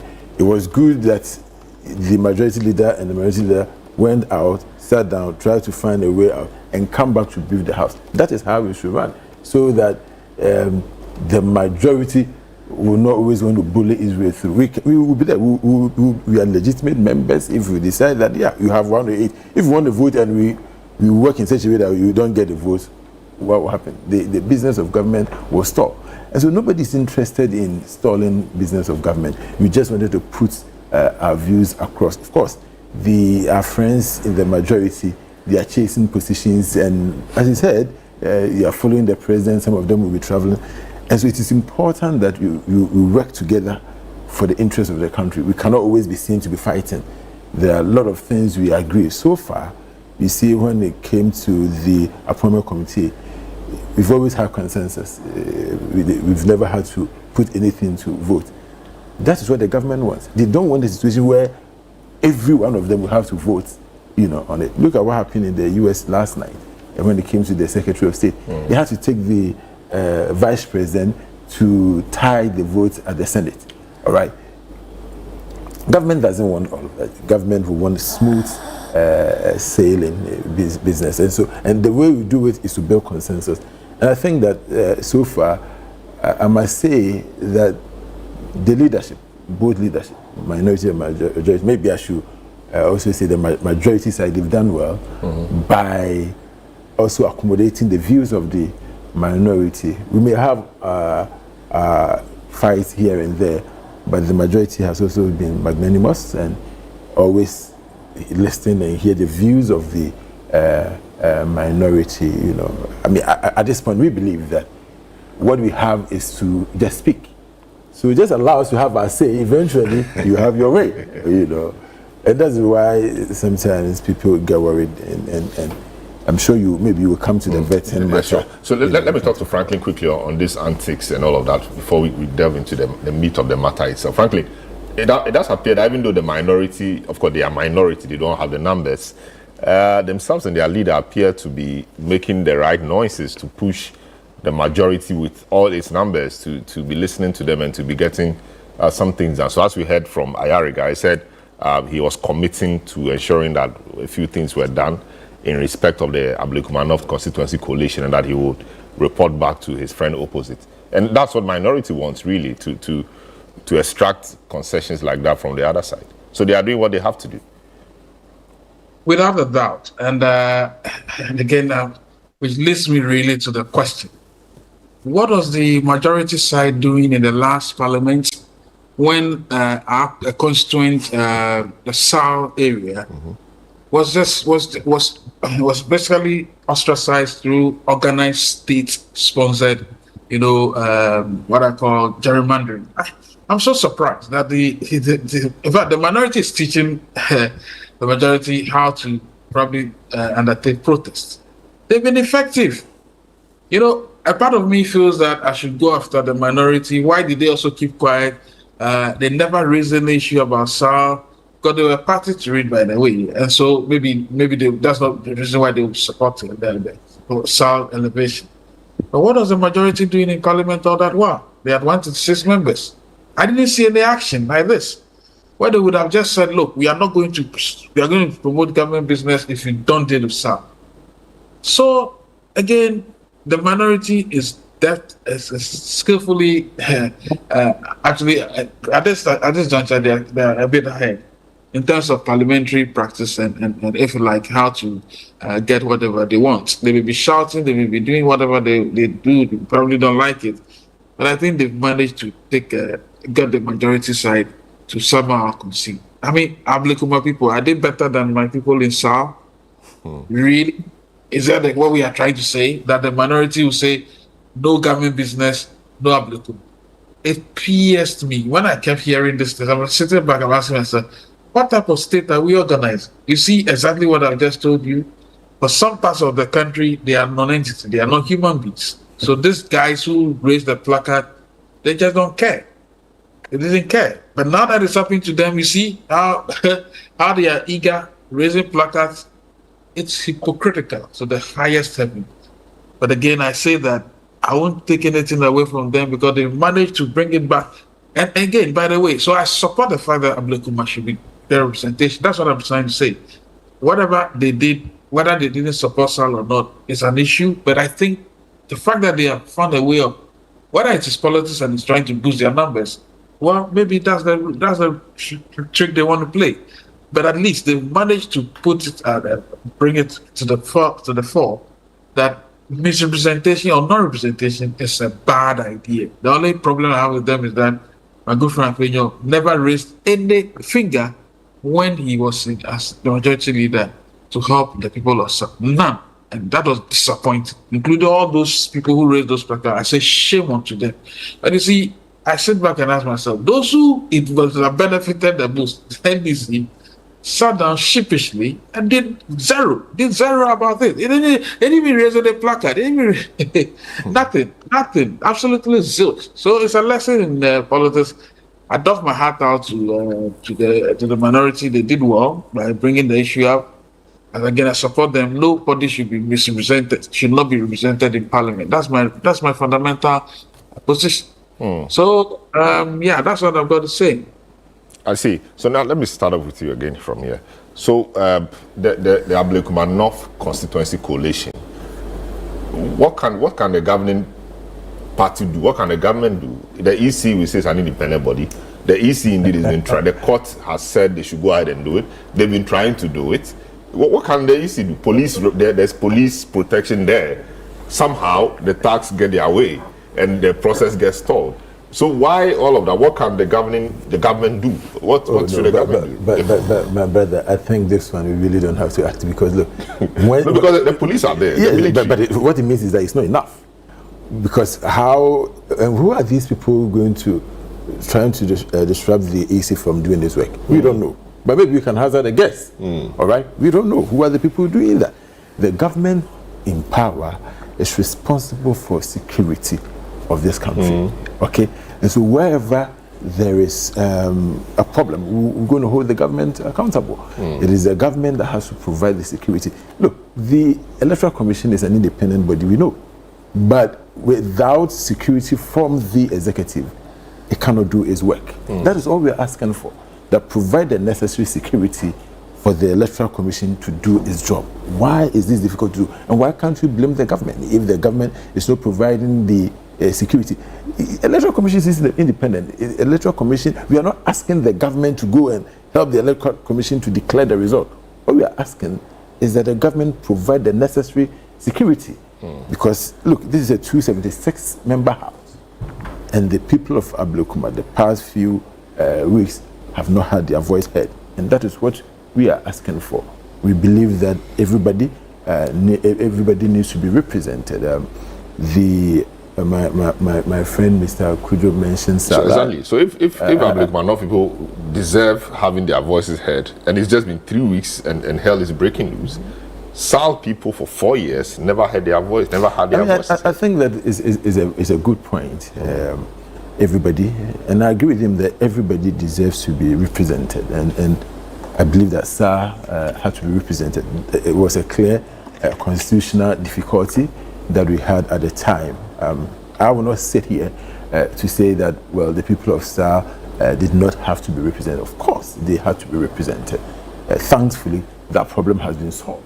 And the representative of SARS now a minister designate for sports. So no, that's Fred Agbanyo. Fred Agbanyo, yes, Fred, yes. Buem is Kofi, yes. So they have a representative now, which the Guan Cost, the Guan Cost, which gladdens, our hearts. And so, if that problem has been solved now, we have to be forward-looking. And I'm happy, he ended by saying that he believes that everybody has to be represented. We believe the people of Abuma North have to be represented. Look, as I sit here right now, I must say, I don't know what the outcome of that will be. Maybe it will be an NDC person. So why can't the government give them the protection to declare the result? Or they think, or they believe, or they know that it's the NPP that is going to win that seat. That is why they are prevented. I don't think. But do we know who the thugs are? That's why I said I don't know. Yes, I don't know. I said maybe we may want to hazard a guess. I don't want to do that. But the government, let's be real. Let's be real. If this seat was being won by the NDC, I'm just asking, do you think that the government will not? Same way South too. I mean, so that's what frankly says is hypocritical. The point, I'll come to you. The point is that, I mean, I don't understand why EC will not have its own independent result. Now, EC is depending on the two parties, NDC and NPP, to bring their result before they make a declaration. So that is the problem. EC doesn't have a result, it does appear. NDC and NPP both have different results from the same coalition and from the same declaration at the polling station. They both have different results, and they are unable to agree on it. And they go and call the presiding officers to come and validate. And the presiding officers too don't want to come because they say they fear for their lives and things like that. So I think it's systemic. It's a problem that EC going forward must solve. We must have a permanent way, a proper way of dealing with this. Today is Abuma North, tomorrow it could be Swami. It could be anywhere. You see, when we say something is systemic, you're talking about pervasive invasion of that thing. But we've seen it in we've seen it. We saw it in Dome Kwabenya. I mean, we saw it in Dome Kwabenya. We've seen it in Tema Central. We've seen it in quite a number of constituencies. Even Damangu. Let's say the EC hasn't a big job. I mean, they deserve our congratulations, even though it's not perfect. Look, if we're grading them, I'm sure we'll be grading them over 90%. And if you get 90% in exams, that's super A. So they've done. I'm not sure about 90% because that's up to every process, every stage of the process been riddled with errors. Okay, they will come back correct. I don't speak for the EC, but I'm saying that they've done some good work. So we need to acknowledge that. I believe that we all politicians, we know the way this works. After the declaration, each of the political parties is giving your sheet, what we call the pink sheet, and the EC retains a copy. So if the EC has one which says NPP go 100, NDC go 100, that is what will work. If you NDC you bring yours and yours is 120 and NPP's yours is 120, the EC should reject that and use its result. And that is why the EC, I believe, needs the protection of the. But in this case, the EC doesn't have anything.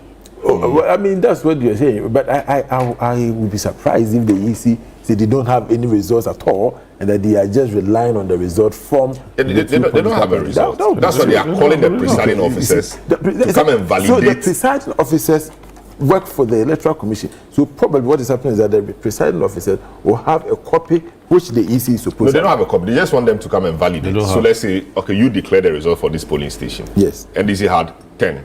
NPP had maybe 9. Yes. CPP had 1. This is what these guys have presented. Do you recall declaring this result? But is this your signature?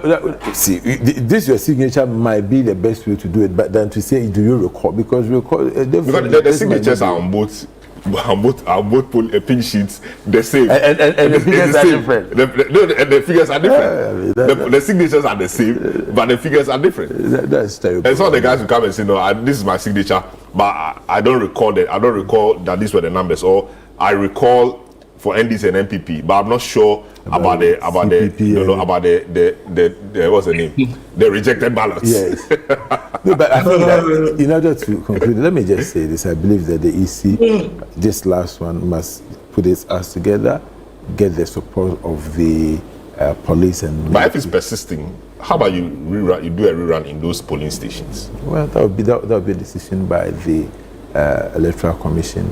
I don't know whether it should be a rerun just at that polling station, or you're going to rerun. So the other police stations don't have an issue. They all have problem. The issue is with those police stations. Let's see what they will do. Let them make their determination, and then we can. A lot of the allegation is that the thugs that come to the place are NDC people. That's the allegation. Once again, that's the allegation from everybody. I mean, when we go to the place, there is no evidence whatsoever that the people preventing this exercise from being done are NDC people. So, but the last time we saw some of your party people who came and said the people came here without their knowledge and that literally came. And yes, it is not new in this country. When results are being collated or they are counter results at the police station, for members of the public to go and also watch what is happening. But you cannot say that because you were not informed. No. The thing is that they also have to be there. They have an interest. Why shouldn't they be informed? Why shouldn't they be informed? If should anything be done on their blind side? No. But they should be there. No, the general population, no. I'm talking about their members. No, they are members. So they are leaders.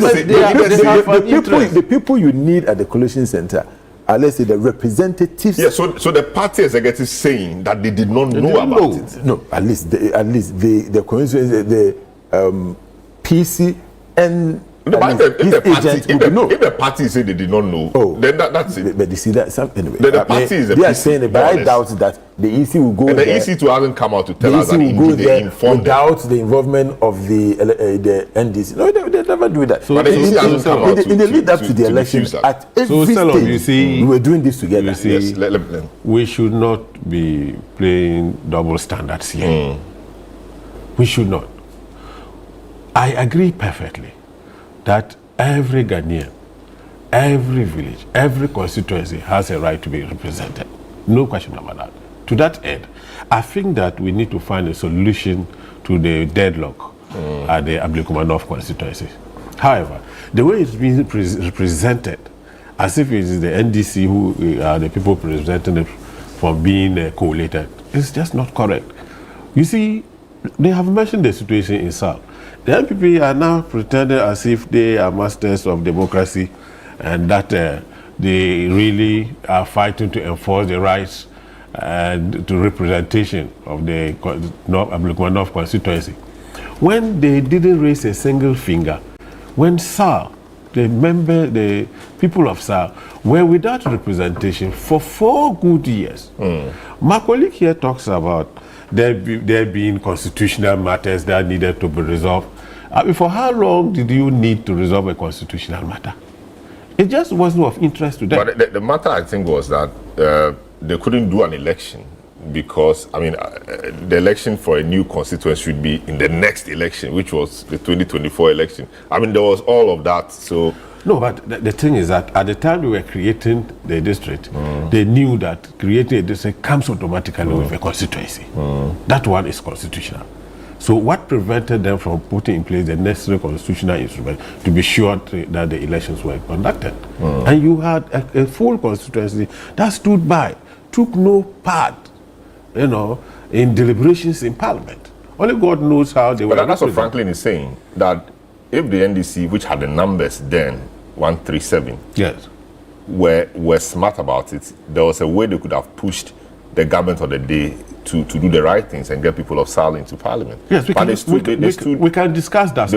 They stood on concern. Now look at what 88 people are doing for I remember that this thing was being raised over and over. The public didn't dance in Parliament or raise papers or stop government business as the minority now is doing. But this thing was raised over and over and discussed. And so the MPP side should not present as if they are masters of democracy and that they really are working to enforce the constitution. This they failed to do when they were in government. But that is not to say that anybody is intentionally preventing Abuma North people from being represented in Parliament. There are serious issues. All there are serious issues, yes. Yes, there are serious issues. The thing is that the Electoral Commission, which should have the results, themselves don't have it. Several times they have met. So they were beaten and their pinches were torn by thugs. No, but you see, this was a time destroyed. When the elections were going on, the MPP was in power and they controlled the security.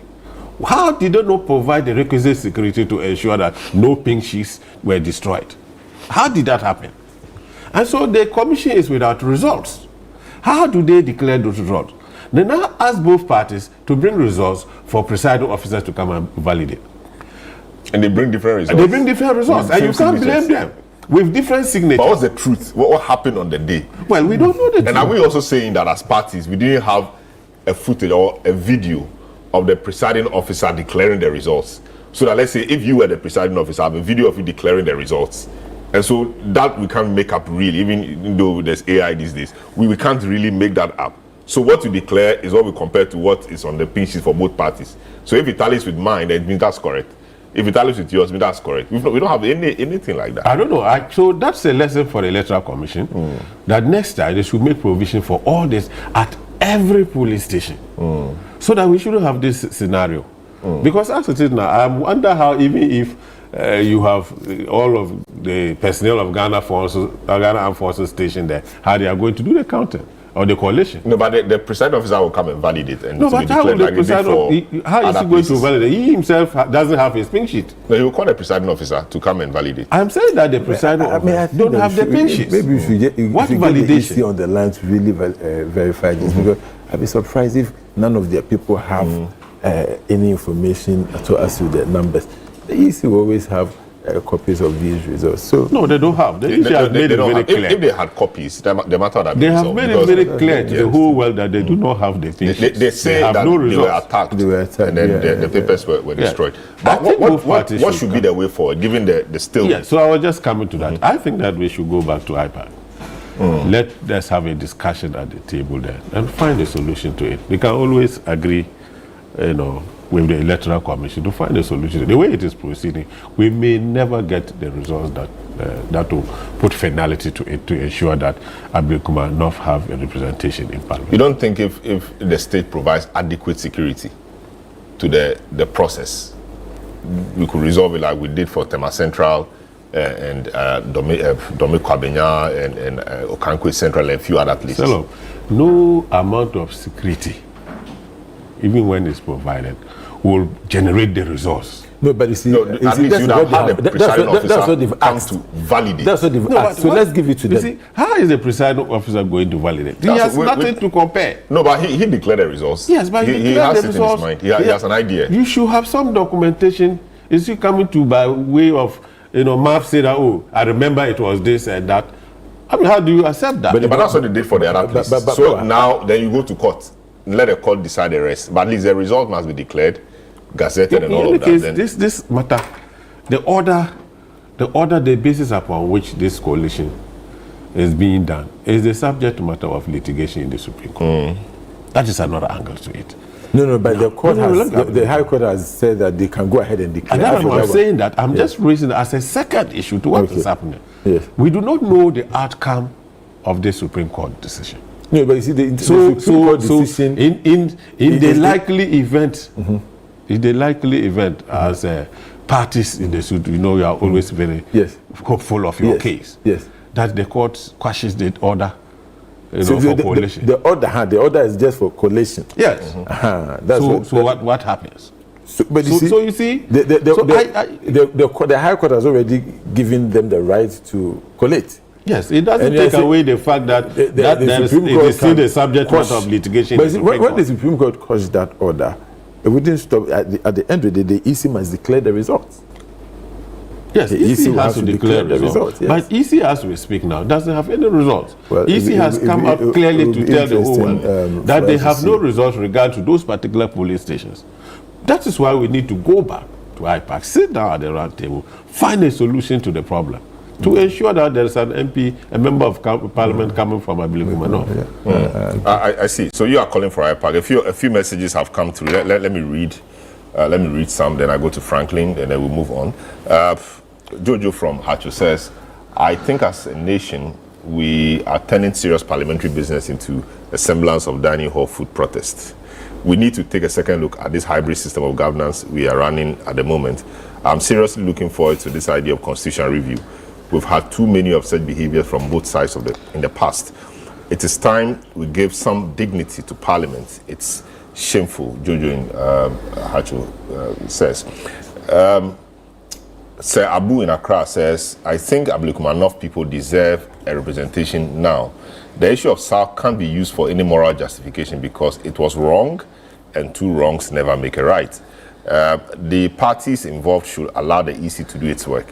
Democracy is complex, and we must all understand that. Even almighty America has not gotten it all right. Ajua in Ashaleboche says, good morning. Hello and good morning. I think both the NDC and MPP should come to a consensus and have a general meeting together and inform the youth of our country that they shouldn't go the way they are going. That both parties are aware that there is unemployment or there's an unemployment gap. They should exercise patience and stop what they are doing, and that anyone will be arrested and dealt with irrespective of what party they belong to. Some of us are tired of what's going on. The parties should be sincere about what they tell them. This one from Chris, also from Ashalibuchi, says, Selorm, the leadership of the current Electoral Commission must solely be blamed for the post-elections troubles. They sounded more political than the MPP. The hypocrisy of the MPP MPs is nauseating. The folks from SAL are not first-class citizens, huh? All right, so that's Chris from Ashalibuchi. Franklin, people are making a case for SAL, of course. I know you are strong enough to make your own case. But how do we resolve this matter? Honorable Bawadua is saying that let's go around it, let's go back to the table, let's call IPAC, let IPAC have a view on how this matter is determined. What should we do? Well, maybe they should just run the election again. I mean, because to be frank with you, I really don't understand why the EC will not have its own figures. And then the other parties are contesting. I think the best thing is to run it again. I understand, obviously, that once you run again, people, I don't know what the outcome will look like, but look, for the sake of peace, they should just run that stuff again. Otherwise, I don't see any mediation that will help this matter. I really don't see any mediation at all.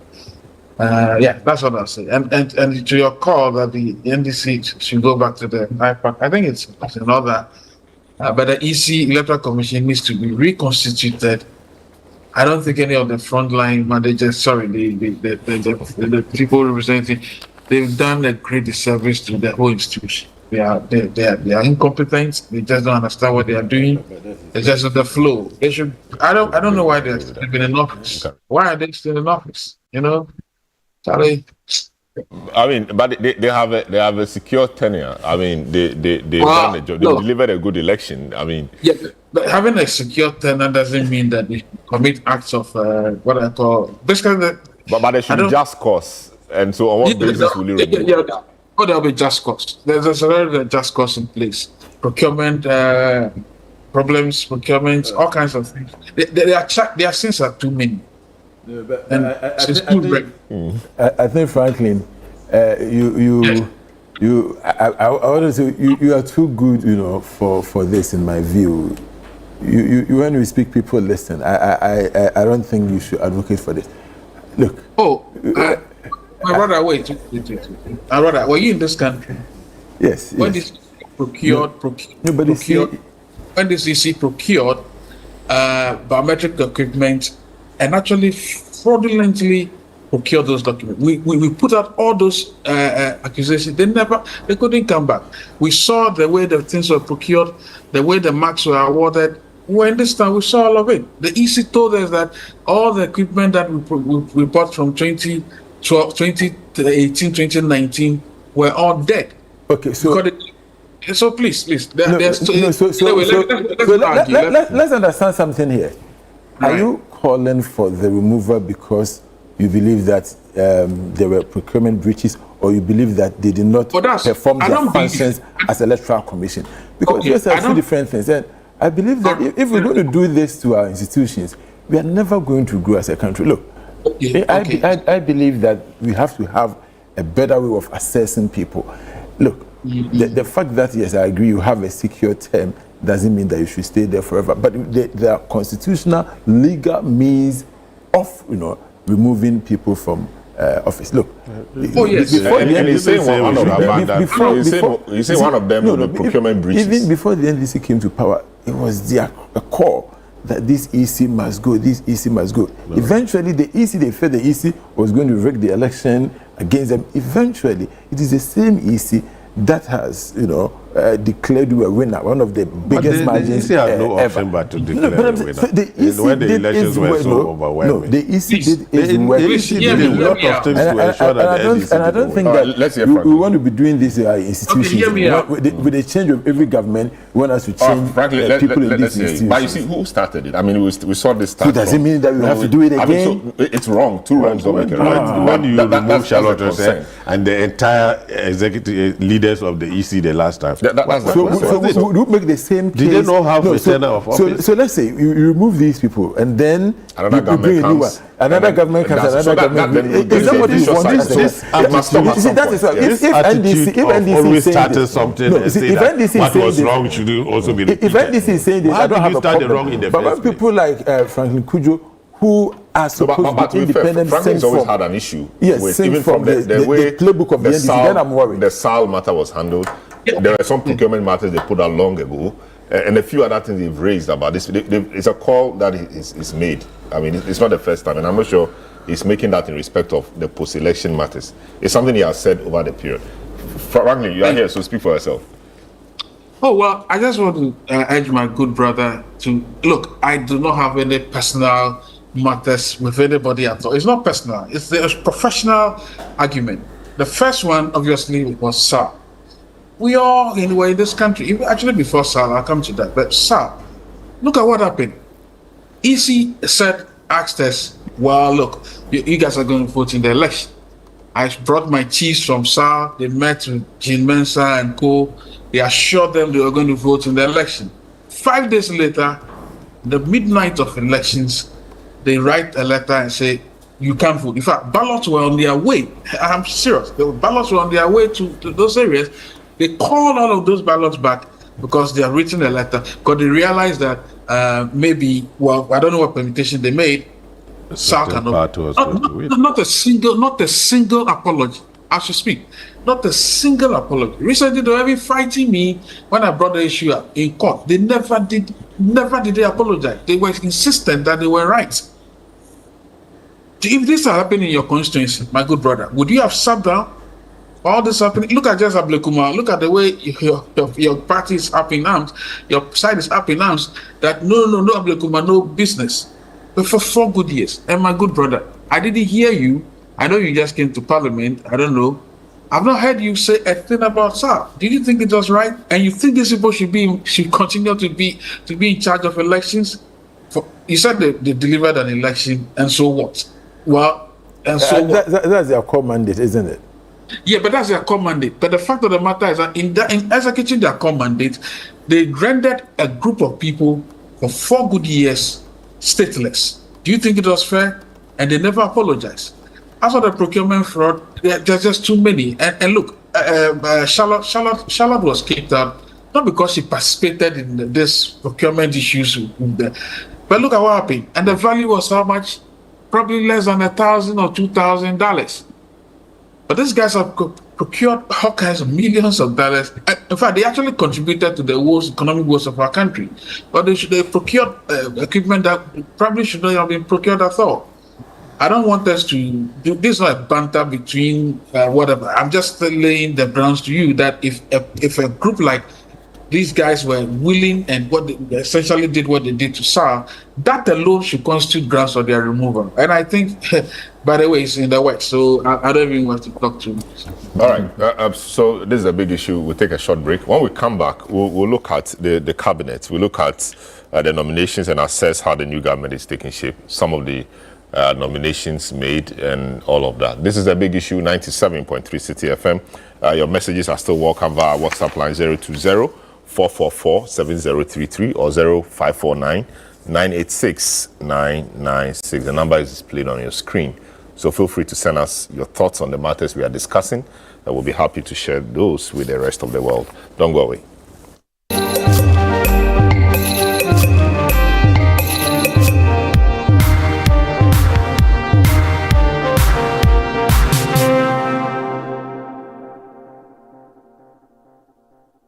It's time to reset yourself and everything else around you for success in the new year. Tune in to the Effective Living Series 2025 this January on Channel 1 TV and 97.3 City FM. Start your year with insightful discussions and expert tips on personal growth, health, success, and more. From the 6th of January, join Apioko and Caleb Kuda engage our guests with various expertise on the Effective Living Series for a comprehensive guide to resetting your life in 2025. This is the Effective Living Series 2025 on Channel 1 TV and 97.3 City FM. My name is Caleb Kudas. My name is Apioko Sarah Mashong Abe. Apioko will suffice. Week 1 kicks off with Personal Reset. Week 2 focuses on resetting your personal economy. Week 3 is all about resetting your health. Week 4, resetting business, calibrate, remodel, and rebuild. Catch the Effective Living Series live on the City Breakfast Show on 97.3 City FM and Breakfast Daily on Channel 1 TV, Monday through Thursday. Don't miss out on transforming your life for the better every week only on Channel 1 TV and 97.3 City FM. The Effective Living Series 2025 is powered by Channel 1 TV and 97.3 City FM and is proudly sponsored by Hallmark Cafe. Hallmark Cafe, delight in every sip and bite.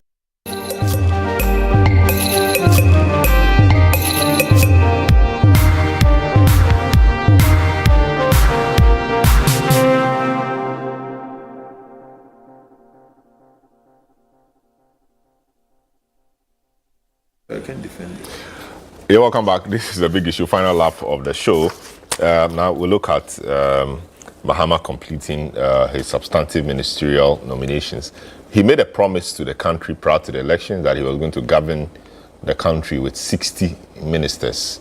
He does appear to be insistent on that. Of course, his opposite number, Dr. Bawumia, promised 50. So he's trying to fill the positions with 60 ministers. He's recalibrated the ministries from 30 to 23. And so, per the calculations, he has appointed 42 so far, and it's 18 more to go. And these 18 mainly will be deputy ministers. So the talk is if he is to give deputy ministerial positions to all the ministries, he will exceed the 60. Now, he has said that some ministries will not have deputies because they should be able to work on their own with the assistance of the chief directors and the technocrats in the ministries. This appears like a man who wants to do well, who wants to insist on what he told the people of Ghana. He said he will run one of the leanest governments in the Fourth Republic, and it does appear that at least from the choice of or the appointments of ministers, he's on that. Let me start off with you, Charles. Adongo Bawadua. It comes at a price. A lot of your colleagues worked hard, anticipating that they'll be giving ministerial positions. Now it says 60 ministers. That means that you cut off about 20 or 25. I mean, the previous one had about 80 or 85 ministers. Of course, another started with 1, 2, 3 or 1, 2, 1 ministers.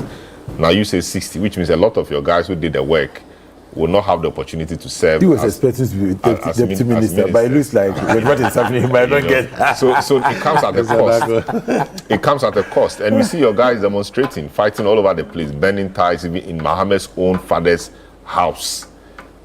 That the Bole MP, my good friend Sule Mana Yusuf, is being sidestepped. We've seen a lot of these also in Ho, one of your strongholds, Ho Central. They say Bejra was not given a position. A lot of these things around. So it is really coming at a cost. Did he really have to promise 60, or he just should have said something? I mean, and minority leader is on record to have said they should just apologize and then move on. And I mean, but it does appear he wants to stick to that. What was the thinking within the party? Well, I think that the president has a plan, and he's working according to that plan. You see, constitutionally, he is not constrained to limit the number of ministers. But you see, he has a manifesto to deliver. He knows the strategy by which he is going to deliver.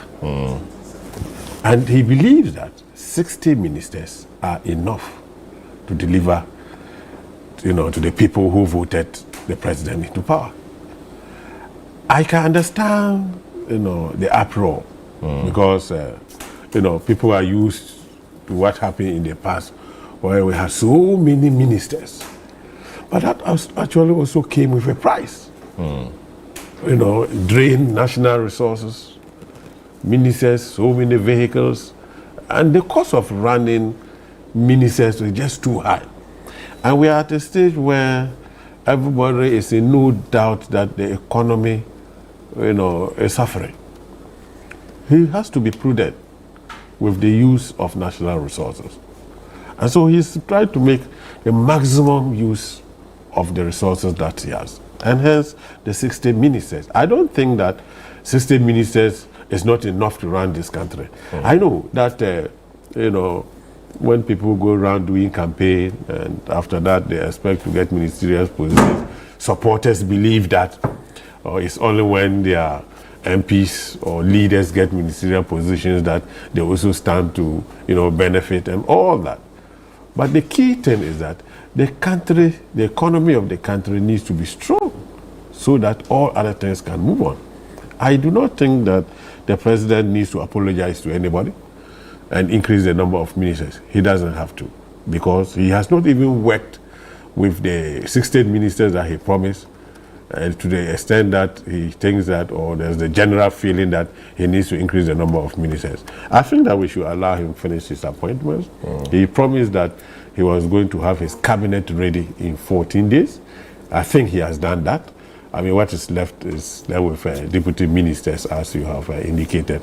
And clearly he has also said that he does not intend to have deputy ministers for all ministries.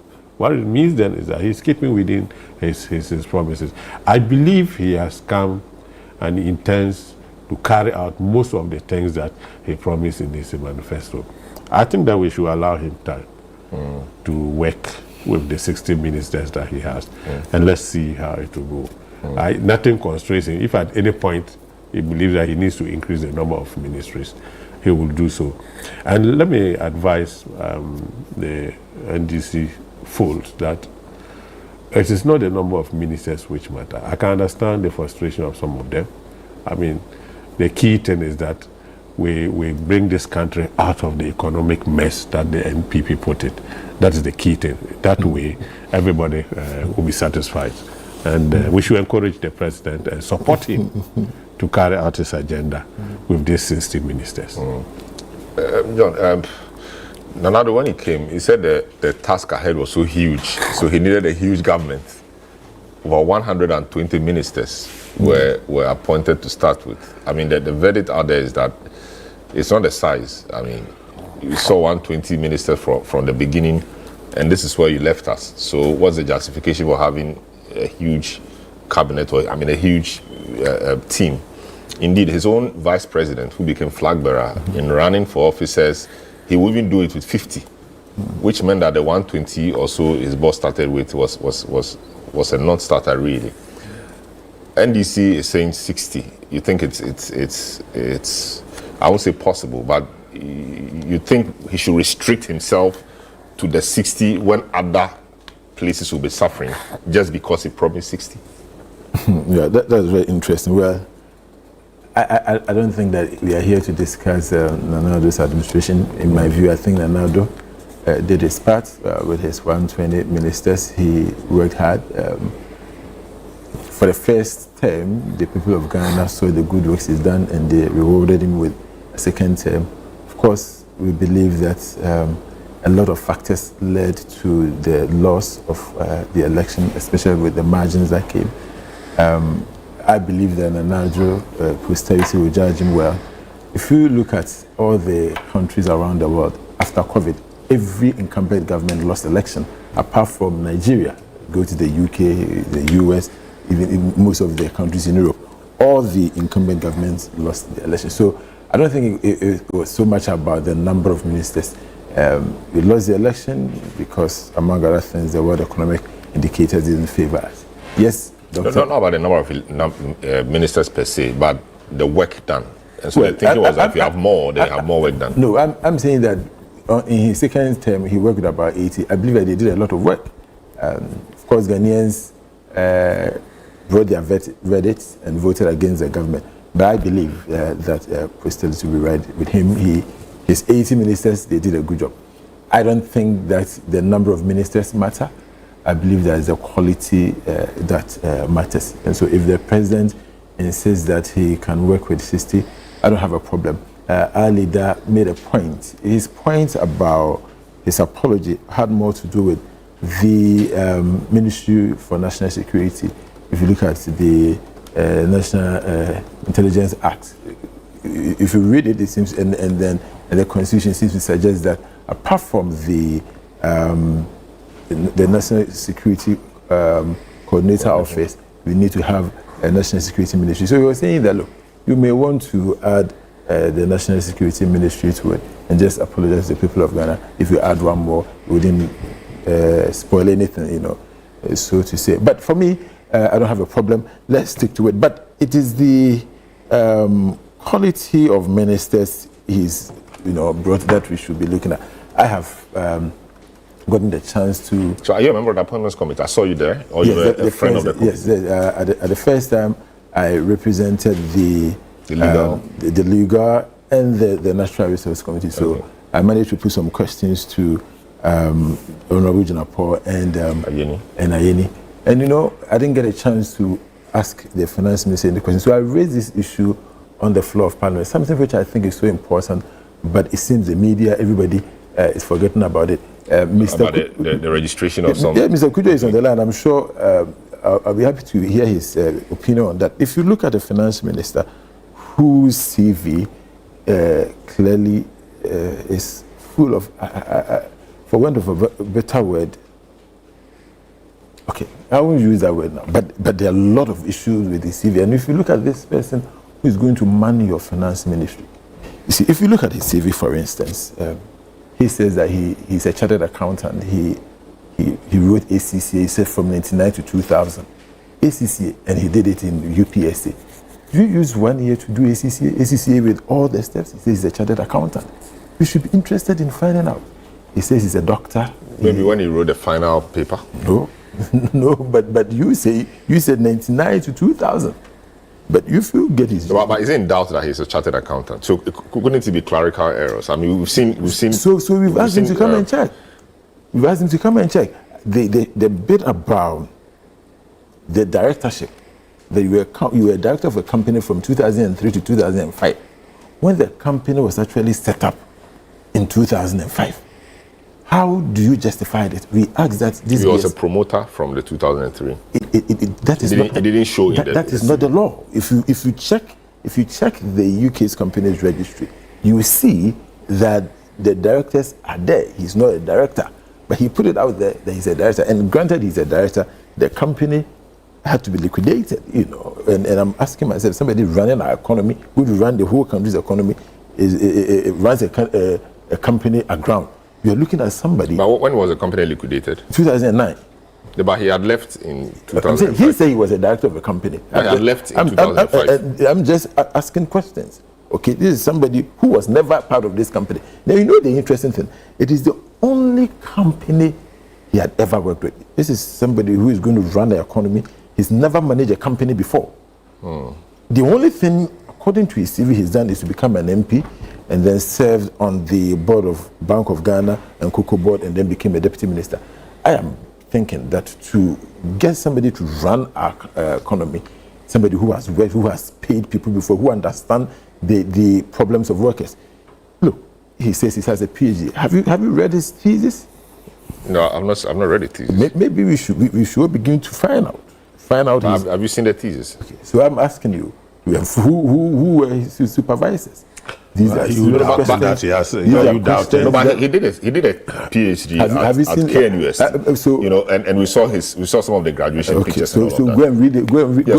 But have you seen the thesis? I'm saying. No, but I need to know what exactly you are getting to, because it's not everybody who says he has a PhD that we go to read a thesis. Yeah. Unless there's something specific or there's something fishy around it. This is finance minister. Unless you go looking for it. I've given you you a job. I have requested for it. I haven't gotten it yet.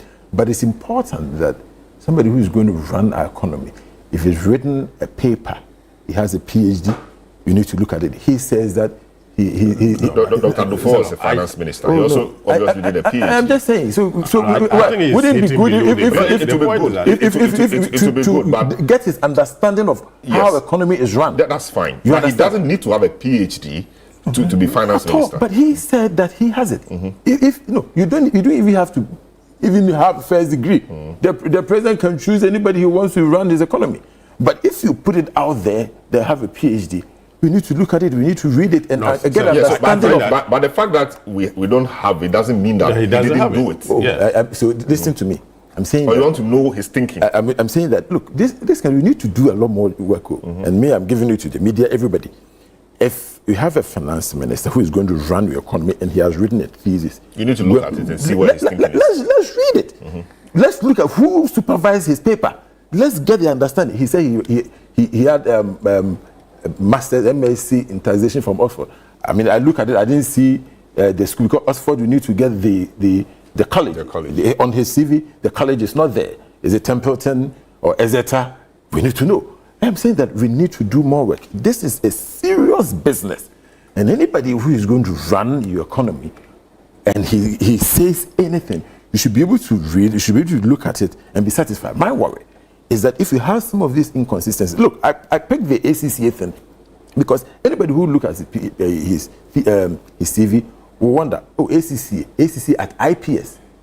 ACCA, they don't run it in IPS, but let's say maybe he wrote the exams there. But ACCA 1 year, I'm asking questions. Look, investors look at the people who run the economy and they will ask questions. So you and I, everybody, we should begin to ask questions. I'm saying that we should read his page, we should begin to ask ourselves, okay, what is his thinking about the economy? That is the best way to assess them. And I believe that in the end, his job on the ground will show whether he will be a good finance minister or not. And that we can do that maybe after 1 year, after 2 years. Me, I have listened to them, I've watched all of them. Some of them very articulate, understand the job they are going to do. Some of them have serious issues with them. And so, in the end, we'll see. We'll come back here again when you are done with your research. When we are all done, we'll begin to look at... submit our research paper. Yeah. We'll all begin to look at the issues very well. Before I bring in Franklin, let me just hear you on this. Yes, I think that my learned friend is hitting below the belt. The thing is that, is it the case that he's questioning the veracity or otherwise of the academic qualifications of the finance minister? If that is the case, I think he should say so. Because if you are questioning, have we read his thesis, have we seen that, the occasion has not arisen for him to produce them. Maybe he's making the occasion arise. No, but if he wants to make a request, he can always do that. But you are questioning as if there is something that you have, or there are some questions that have you seen this? But do you need to see? He has questions. One, do you don't need to see them? It's hardly the case that somebody does ACC in 1 year.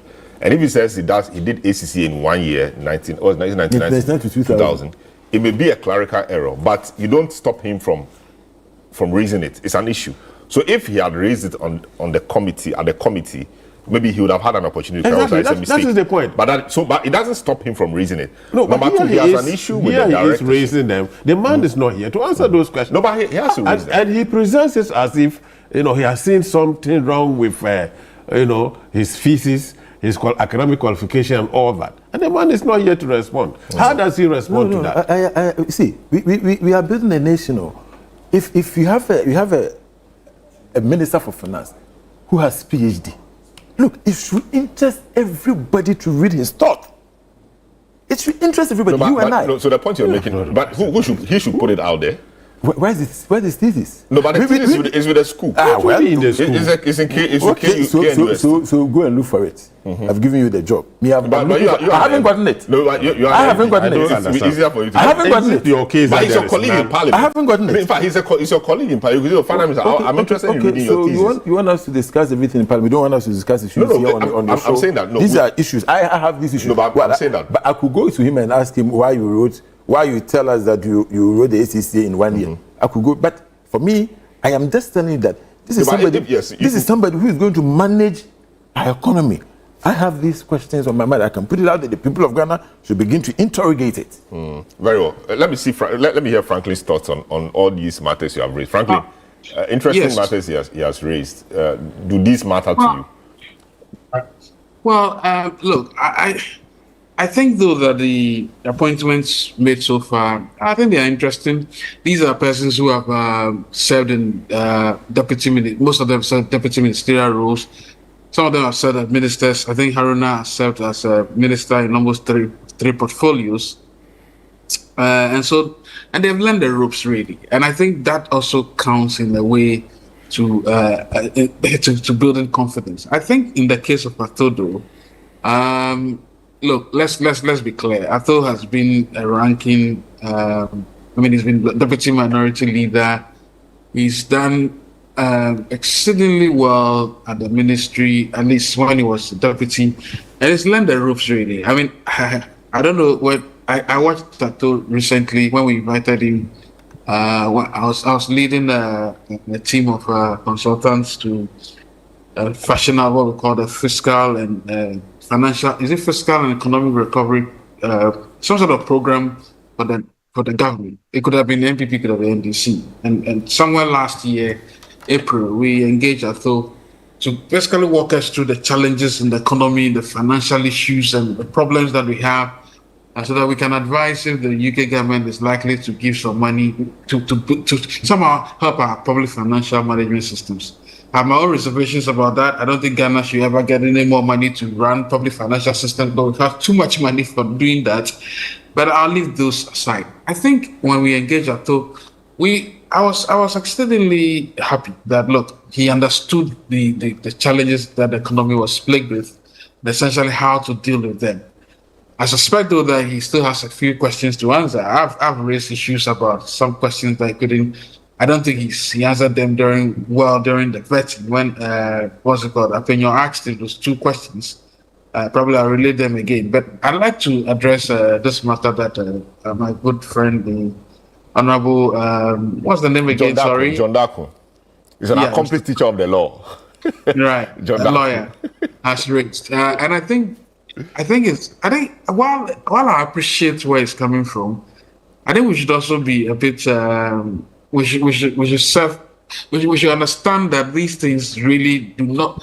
I mean, look, a finance minister in this part of our world must also understand the politics. We were told not too long ago that we had a crack investment. What's it called? Investment banker. Right. We got investment banker. Our friend Charles Adewale, together with his boss, crack investment bankers. Where did they lead us to? Junk-rated economy, debt iceberg, pickpocketing of people's savings, just to solve the. And then basically we were the part of jokes everywhere. Even Kenya people are laughing at us. Could you believe that? Other African countries are laughing at us. Nothing worked. In fact, they were just interested.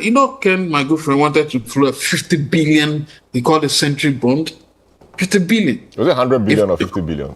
50 billion, my brother. 50 billion. I recall 100 billion. No, 100 billion then. And there's a song guy. There'll be a lot of KK parties. Look, 50 billion. This guy had no clue as to the nature of the economy of this country. While he was doing those things, he let the likes of Hawa Yakub ran riots, spent our money, wasted our money on useless 1 million per each constituency. 1 million per constituency, yes. Exactly. And there was absolutely nothing. Atho at least is not an investment banker, but Atho understands the economy. Atho would never sign would, I believe so. I don't want to put too much faith in him, but I think as a politician, I've seen as somebody who has studied people a bit, I think I do understand the politics of this country too much that he would do this. He'll make the same mistakes that my good friend can do. So I think he has a good point when he says we should question everything, and I agree. But I'd like to say that Ato himself had put out his PhD thesis, the topic on I was just coming to that. And I saw that. I mean, his titles, his thesis was focused on entrepreneurs. This is January 16. How entrepreneurs can drive venture growth through strategic financial resource management, innovation, effective institutional networking. I'd like to read a lot more because this sounds like a Schumpeter, a Joseph Schumpeter type of economist. When Joseph Schumpeter talks about, how to call it, if you invest in an entrepreneur is actually the one that creates opportunities through what they call creative destruction. But I like to see what he's writing because the things he said, this is what I found. I told this by the way. Businesses grow stronger when financial resources are channeled through innovation strategies. I don't understand what that means, but at least what he's trying to say essentially is that, the true innovation is actually the reason why people should invest in the business. That's what Support is trying to say. Institutional support and the ability to build meaningful networks amplify this growth. With the right system, entrepreneurs can achieve remarkable success. These are the three things he writes. He said these lessons are not just academic, they are a call to action. Together we can create a thriving environment where businesses succeed and drive Ghana's progress. We can quibble with the academic in conversations about that, and I would like to read so much because I've read so much about entrepreneurship, and I know what Schumpeter and co, what I call the harbingers of entrepreneurship actually have said. And we can quibble and put this on the pedestal and ask questions as to whether he understands or he wrote them well. But you cannot run away from the fact that he contextualizes these issues and now says that, look, as a country, he thinks we should move away from the academic to the practical lessons. What essentially is he saying? That, look, we need people to invest in your economy. And if entrepreneurs will invest in your economy, if you have all the venture capitals to invest in your economy, what you need is that you don't want to put bottlenecks in the article. You don't want to put barriers in their stride. What you need to do is that you need to be innovative. If you have innovative ideas that are welcoming for investors to invest in your country. And I think for me, and through networking support, that he says, and he asks that if institutional support and ability to build meaningful networks amplify this group. What essentially he's trying to say there is that institutional support, meaning that if the government of Ghana, for instance, looks at the World Bank Doing Business Index and realizes that we are doing badly, we've done badly away from the 2015 pledge that will be like Rwanda, then he needs to study why Rwanda is doing it better and look at all the institutional support that could be given, so that the GRA, the Property, the Lands Commission, and all of that will not make these entrepreneurs sweat when they are how do you call it, investing in this country. The court systems must be ready and up and running. When you have a commercial dispute, it shouldn't take forever. We should do it quickly and solve matters quickly. Those elements are what is called the institutional networking situations that Ato is talking about. And I think I totally agree with that. Eventually, he says, if we activate these things in our country, we'll build the success that we want. Aren't we talking about PPPs? I would urge Ato and the government to go ahead and imbibe these things that he's written from his thesis and amplify them in such a way that Agenda 111 should not be run by the state. They should complete it. They should make sure that 70% of it is by the private sector, and they should do it in such a way that it's not chronic capitalist arrangement, where some people will be given opportunity, they make 50%, and then the thing run aground. I think those elements are there, and we can quibble. So my good friend has started a good debate. He's asking for the PhD thesis. I've seen glances of it. I think it mimics what Joseph Schumpeter said, but even more than ever. He now talks about innovation, which Schumpeter would have called creative distraction. Schumpeter essentially says that if we don't move, somebody else will move quickly, and then before you realize you are toast. Ato is saying that you can engineer growth, entrepreneurial growth, through innovation, and that's where resources will flow from. So in some regard, it's built on the Shiprinter idea. And I think that, we can go back and look into so many other, so many aspects of his PhD. But he has put it out there, and at least he has the courage to put it out there for us to quibble and for us to discuss. At the end of the day, I take the lessons that he wants to build an economy where investors will be at our beck and call, but will be convinced and be encouraged to invest without let or hindrance. And to that extent, I think I'm on the same. I'm on the same page as you read from, and I think he shared this on the 16th of January 2025. Yeah. And if I see your comment there, 16th January 2025. Yeah, my comment is there. And I see your comment, Franklin. Could you? What did I say? What did I say? And with this shared, I believe your ultimate goal will be to make entry and exit rules easier for businesses of all sizes. Thanks. That's what you shared. All right. So the thesis is titled Entrepreneurial Financial Resource Orchestration and Venture Growth, Theoretical Specification and Empirical Validation. So he says that his student number is here and certified by Professor Nathaniel Bosso, July 15, 2020. Professor, as the first supervisor, Professor Albert Danso, second supervisor, and then head of department's name is there, but he didn't sign. But the two supervisors signed, and that's what is there. So I think it starts a debate. We will have to get a document itself and read, so we understand what his economic philosophy perhaps is, and where he intends taking this country. But that's it. Anything quickly to add to this? I wanted to look at Muntaka quickly. We don't have a lot of time, but just 1 minute here. On this, I think that it's important. You say he put this out since January 2025. It's important that as a country, we do these kinds of analysis. If anybody has written a book, it is a gateway to their soul and their heart. You should be able to understand what they are thinking. I think that people should really be interested in this. Look at it. Let's analyze it and see where he's thinking, where his thinking is, and where he will take us as a nation. And there are more questions I asked. I believe that we'll get the answers why the ACCA is like this. He got a PhD in 3 years. At the same time, he was doing MSc in MSc taxation he says Oxford University. We don't know the college. We need answers to all of this. He's our finance minister. I should be able to stand anywhere to defend his record, his CV anywhere, because it's public record. You understand? It will help us to really push and support him. Look, everybody wants the government to succeed. The finance ministry is a big ministry, and whoever is going there, we need to have interest in the kind of person who is going there. Great. As for Muntaka, I think that... So Muntaka, let's see the slide. Muntaka appeared for some 3 hours. He was asked a number of questions, which he did 3 hours, 12 minutes. Actually, he appeared. He was asked about 67 questions by the minority and 11 questions by the majority. Majority is not doing their work at all. Minority, most questions asked by the minority, 42 from Apenyu Markin. Obviously, he has unlimited number of questions to ask. And Shaibu Mahama, NDC MP, he appears to be asked a lot of questions on the majority side, and I think his name comes up quite a number of times.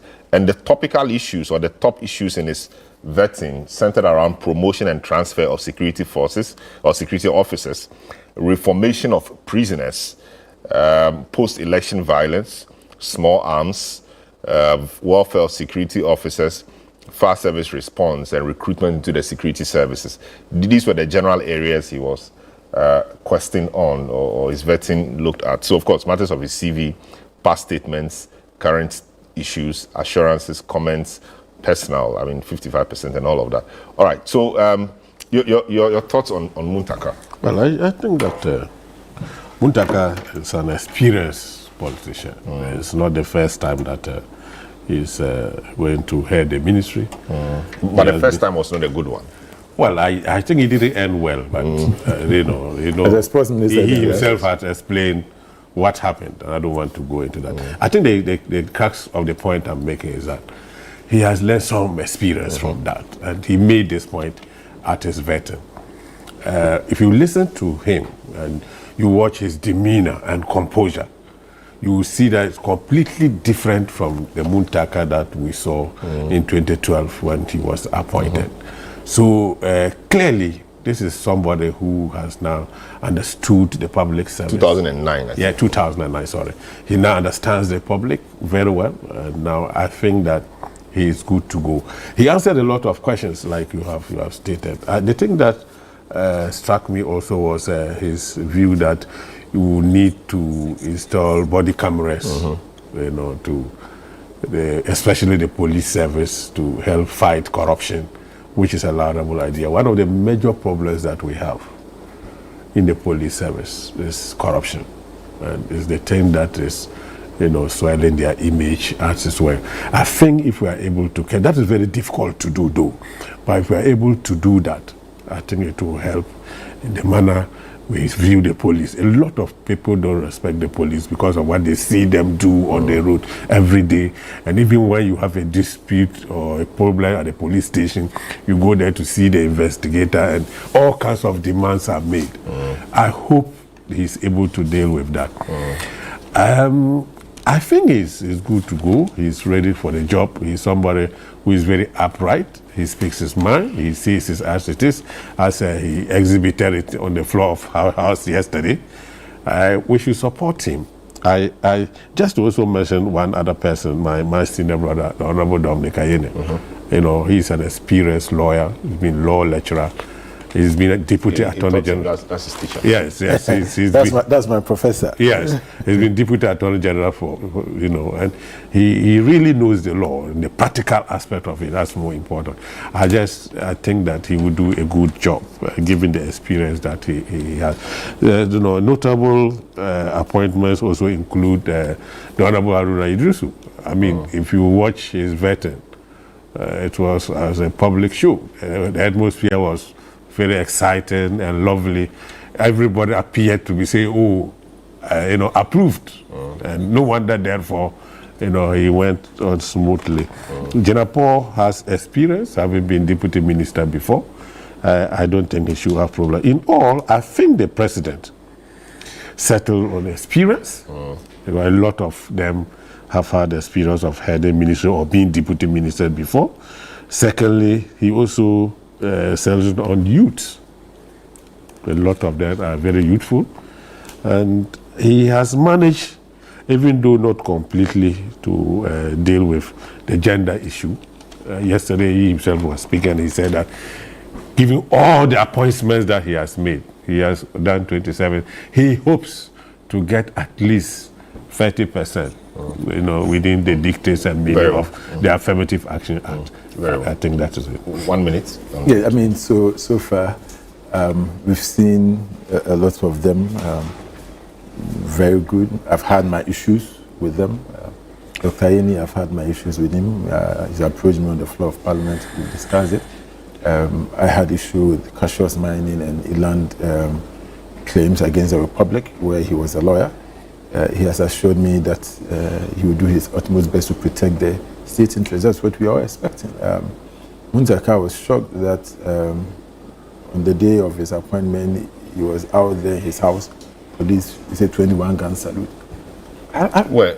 In his house? In his house, yeah. There's a video out there where the day his name was mentioned, his security was shooting in the air.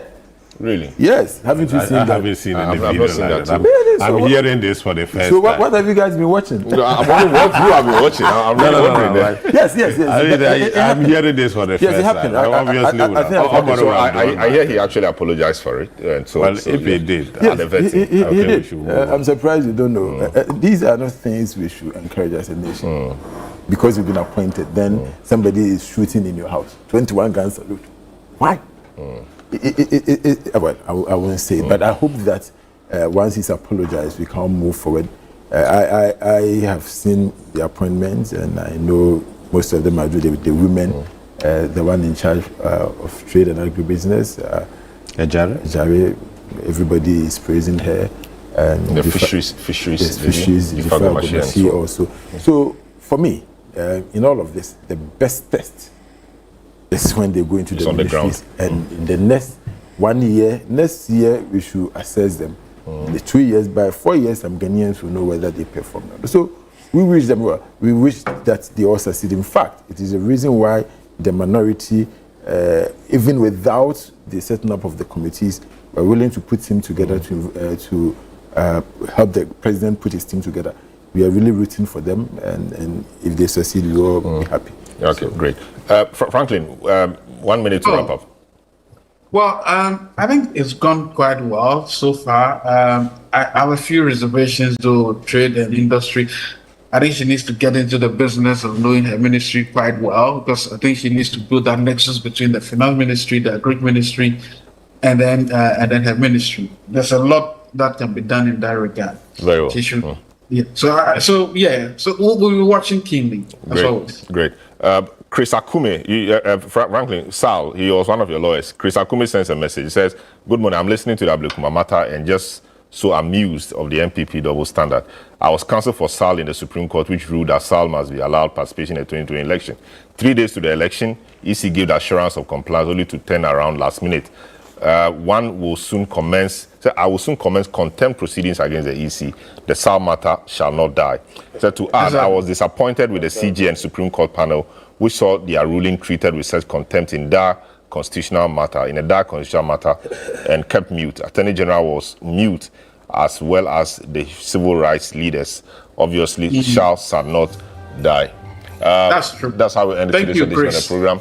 Good afternoon and have a good day. Thank you, Chris.